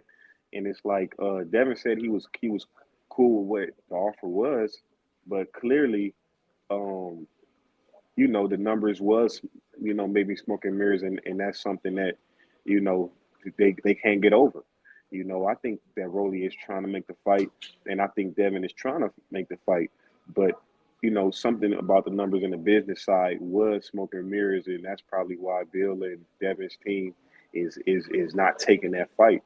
But if they don't take the fight and they move on, that's fine. Devin can always make a fight, and Rolly can always make a fight and make it a bigger fight. I don't think that's a fight that fans absolutely need to have. I think it's a good fight, but I don't think it's like one of those mandatory fights that needs to happen situations. I feel like they both can get more experience and come back and have a nice fight. 100%. Coach, man, to close us out for the day, like break that down, Coach. Where does Rolly go from here, and where does Devin go from here if they don't make this unification fight? bro. Man, Devin, man, he probably just need to just get him a stay busy fight, man. Every fight ain't it's not gonna be a marquee name. And I think they just need to accept that, man. If Hmm. you can look at every great fighter's career, every time they laced up, it wasn't against a marquee name. So he just needs to stay Hmm. busy, man. Yep. You can't make $10 million every time you lace up. It is Yep. what unless you're Floyd Mayweather. Yep. It is what it is. Get your stay busy fight. Rowley, he over there with the PBC, so they'll dig somebody up, man. They'll find somebody from another country, man, that we never heard of. And that's usually what they do when they can't get people. They just find some guy you never heard of and bring him over, man, and say this guy's 28 too. We never heard of him. He's a good fighter, and they throw him in the ring, man. Yeah. God, that's sadly that's probably what's going to happen. Yeah. Just both guys that Yeah. need to fight some That's stay busy fight, or Devin could take what I don't know who's making the offer. Is PBC making the offer to Devin, or is Devin making the offer? I'm assuming it's PBC making the offer to Devin. So the money must not be right on Devin's side because I don't think Devin's making the offer. This is not a Turkey a sheep fight, right? No. And Devin, No. Devin's not paying anybody. Devin don't pay fighters. I mean, he Yeah. paid fighters on the lower level that's on this promotion, but he's not paying. Devin's not cutting he Rolly's not check. setting up his own card. He doesn't have a network deal to the point where he can pay out the card. I see what you're saying. Yeah, yeah. Pay So himself this is and pay the this is. card. So I think it's Devin Haney the one that's not liking the money Yeah. because Rolly he's a PBC guy. He gonna take whatever Al Haney give him, and Devin's probably say, look, this number ain't big enough. I'm Yeah. assuming I could be 100% wrong, Well, but I'm assuming the money ain't right for Dev. well, Coach, it's definitely not right because everybody remember Devin signed a 3-fight, $36 million deal. Now he got 10 for Jose, 12 for Norman Jr. And he has another fight on his agreement for 14 million. So really what it comes down to is Devin willing to essentially fight for a smaller guarantee with pay-per-view upside? And based on the numbers, they're probably saying, well, Rolly is not the guy. Rolly is not going to generate those numbers to touch for Devin to take home 14 million based on the splits. So Nah, nah. I mean, who? yeah, There's nobody. There's nobody. The only reason Devin's getting 14 million is because of Turkey Al Sheik. Turkey Al Sheik has put these guys. He has overinflated their pay to the point where Hmm. they don't want to go back to Yeah. reality.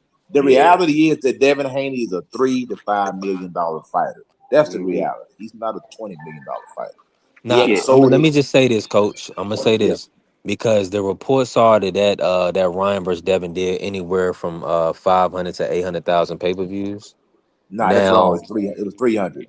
That De La Hoya released a number. It was 300,000. They're nowhere okay, near that. okay, so let's do the math then. And how much was it, Coach? I think $70. I think both guys walked away with ten plus.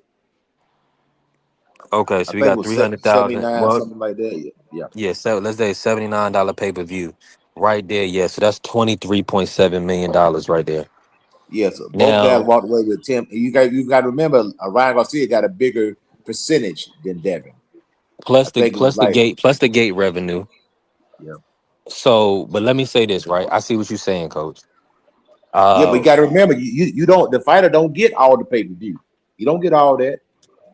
He gets a 1,000%. guarantee, and then he may get a percentage of the pay per view. He's not 100% getting all that pay per view money. I'm Yeah. with you, but what I'm saying is this: that's what I'm saying. When you at least produce at the high end, the reason why they got those guaranteed numbers for the rematch or Devin got that new deal is because he had a 3 fight agreement and they had 2 pay-per-view events, well 3 pay-per-view events, the Times Square card, or yeah, the Times Square card that they did, and then they were going to do 2 Ryan pay-per-views. You see what I'm saying? So they were going to do 2 fights with Ryan, but it didn't work out that way. The thing is that I mean, you need a dance partner. I think everybody consider that. Now, I think Ryan and Barrios did pretty good numbers, based on what I'm hearing.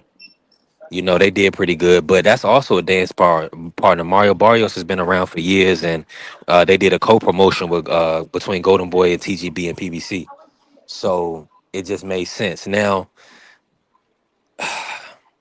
are people? I know for a fact people going to support Devin Haney phase. I mean, that's just, we Yeah. already know that they're going to pull up, Yeah. and I think Rolly has a certain fan base that'll support him too. But is it going to be the point where is it going to reach a $14 million threshold? I don't think so. Yeah, yeah, I and don't and, think and, Nah, so. and it's I not agree really with like you. Rolly fans. Like they just like to see Rolly against certain guys like Ryan and Devin. Like let's just see if Rolly could, somehow muster up a win. Yeah, We're not really just Rolly acts. You know what I'm saying? Like the Hanos. The Hanos really come. They know.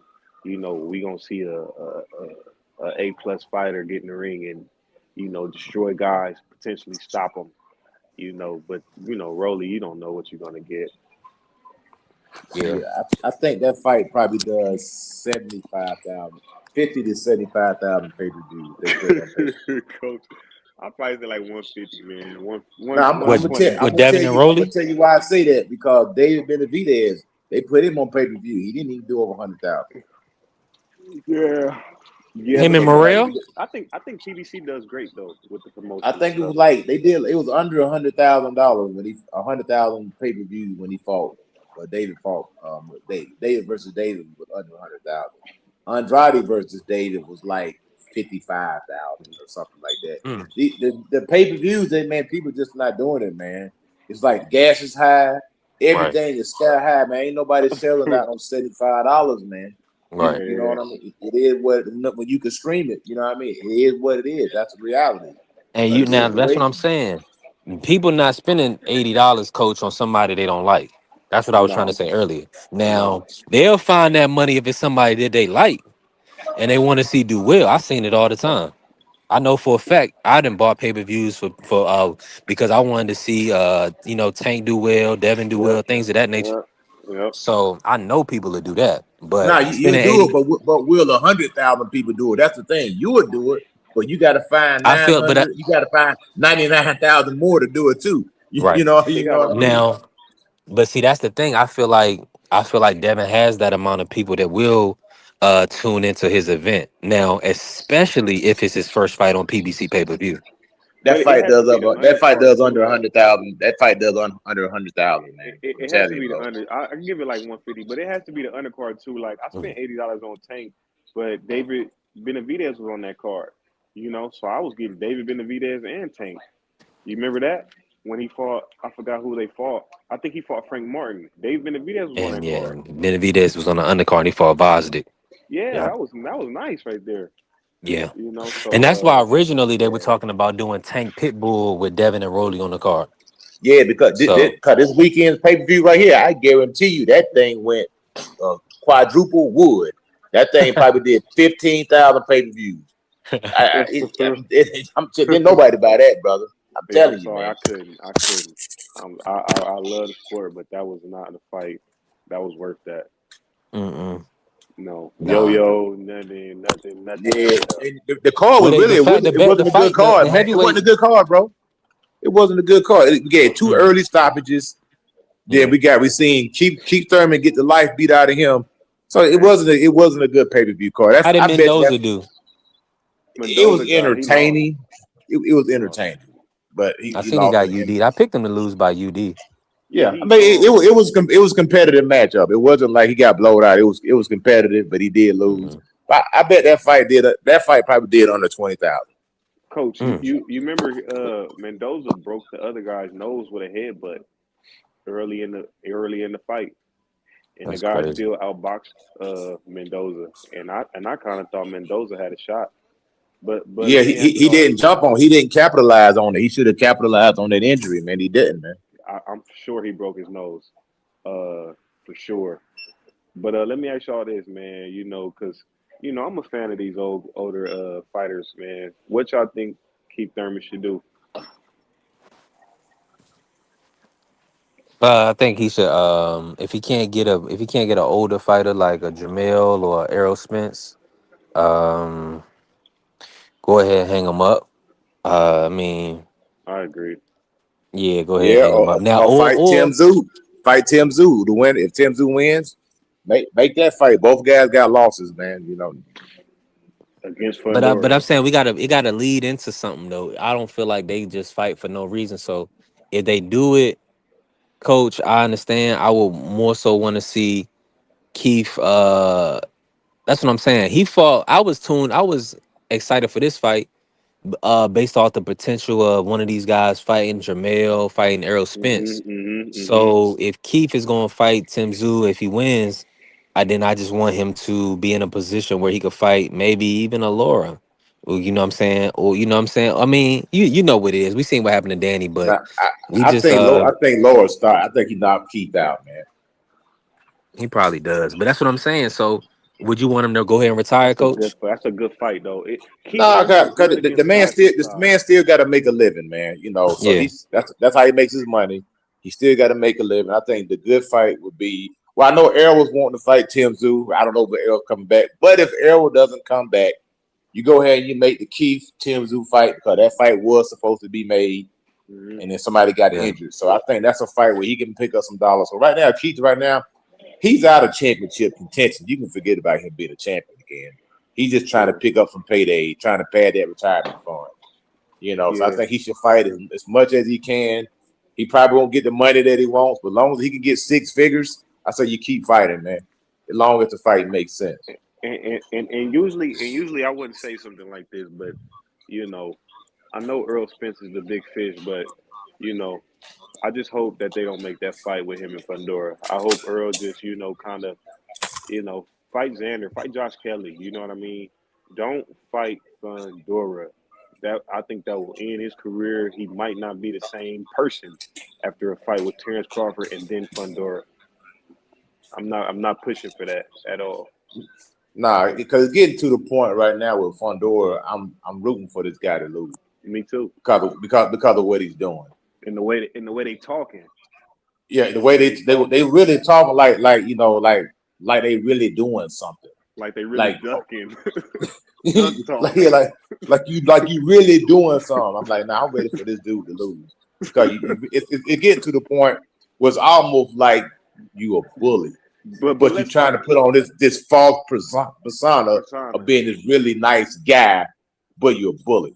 But let's talk reality, coach. I mean, is it Fundora? Is he like the? Are they about to make him the new PBC guy? Is he the guy that they are about to try to make the cash cow? Like, what are we about to see, coach? Let's talk reality. I know we don't like Yeah, certain stuff, they but what they they, gonna they do? looking for a replacement. They looking for a Canelo replacement, man.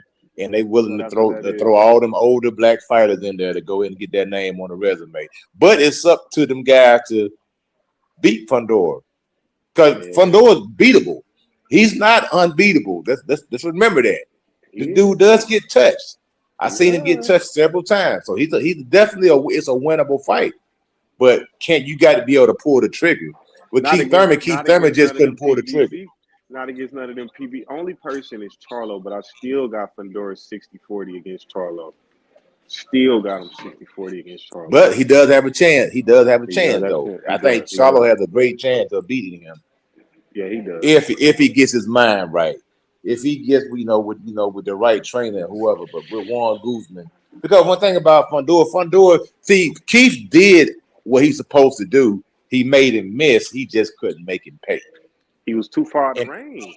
too far. That's the thing. Like with Boots, he can't. Fundora can't do that with Boots because Fundora, when he misses big.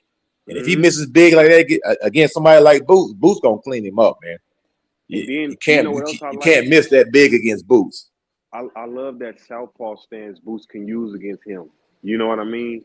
I feel like when you're an orthodox and he got that long jab coming from that southpaw stance, I feel like that's just that it would be a little bit it would be a different look from another southpaw. And Boots can do both at a high level. Good jab, both hands.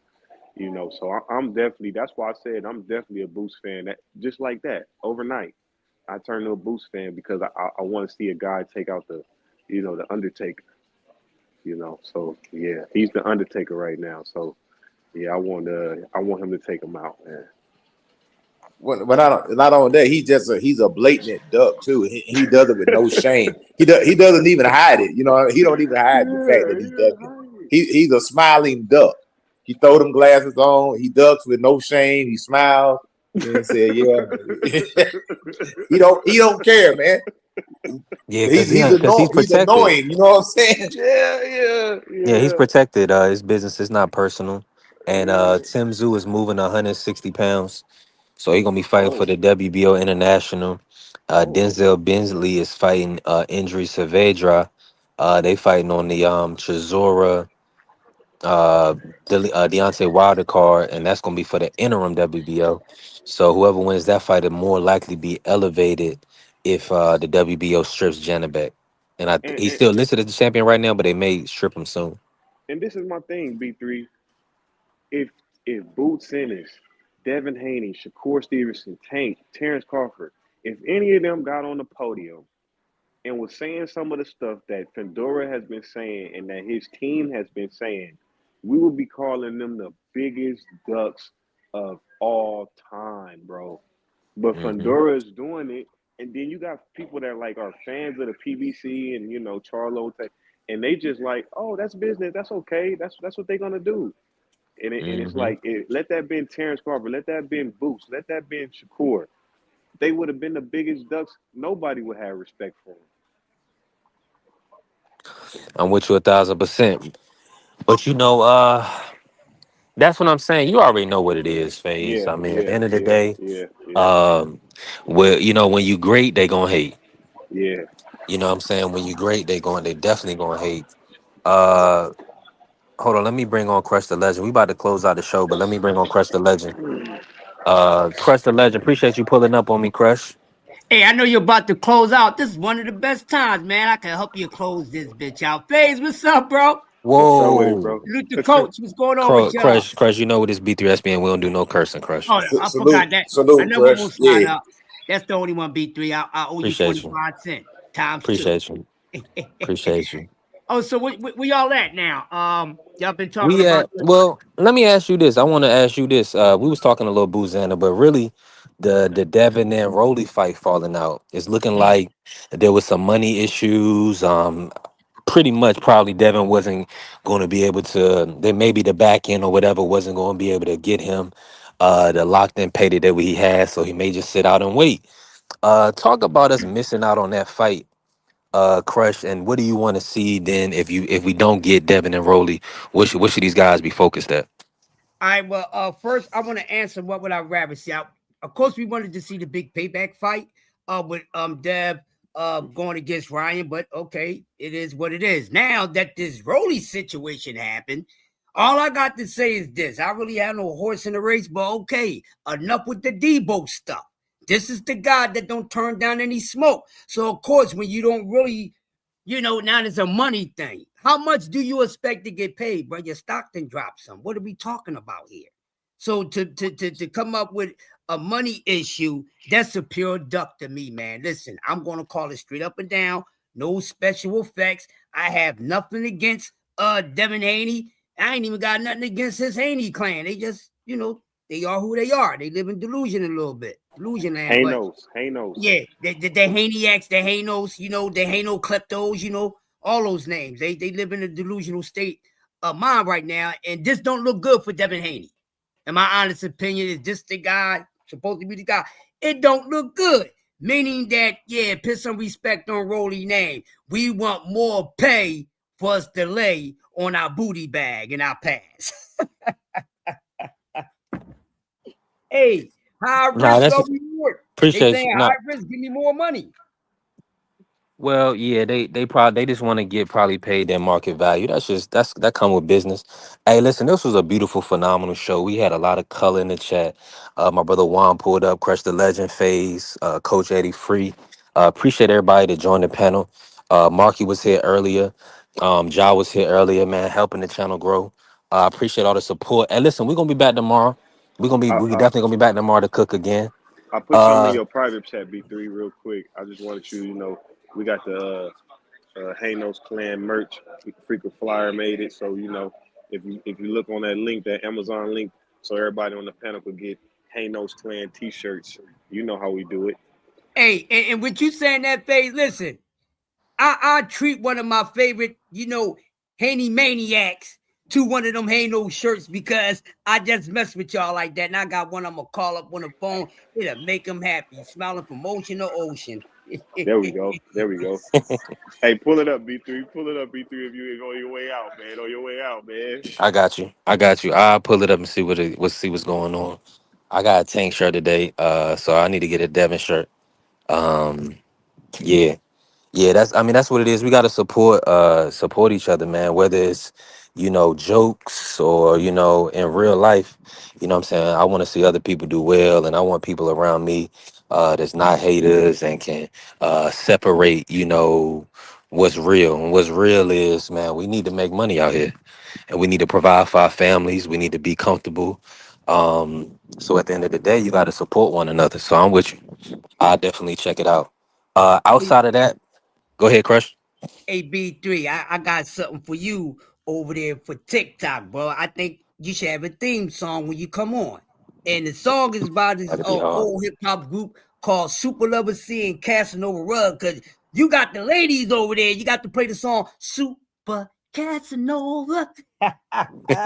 People coming over there because hey, you're doing it right. I used to tell these guys, you really want to expand, you got to have the ladies as fans. And we out of here, y'all. That's just the truth from the ground to the roof.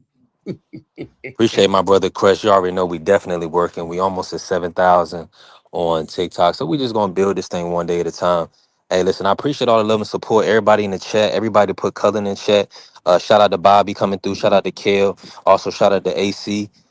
Hey, we growing, and listen, shout out to all the members. Don't forget, if you have an active membership, April 1st, you will be in a raffle. I'm gonna send somebody a $50 cash app. Just a little appreciation, but we also want to give back for the people that's gonna support us and help us get to that top spot. So listen, I'm super thankful. Hey, God bless everybody. Appreciate y'all for jumping on the panel today. We gone. I need money.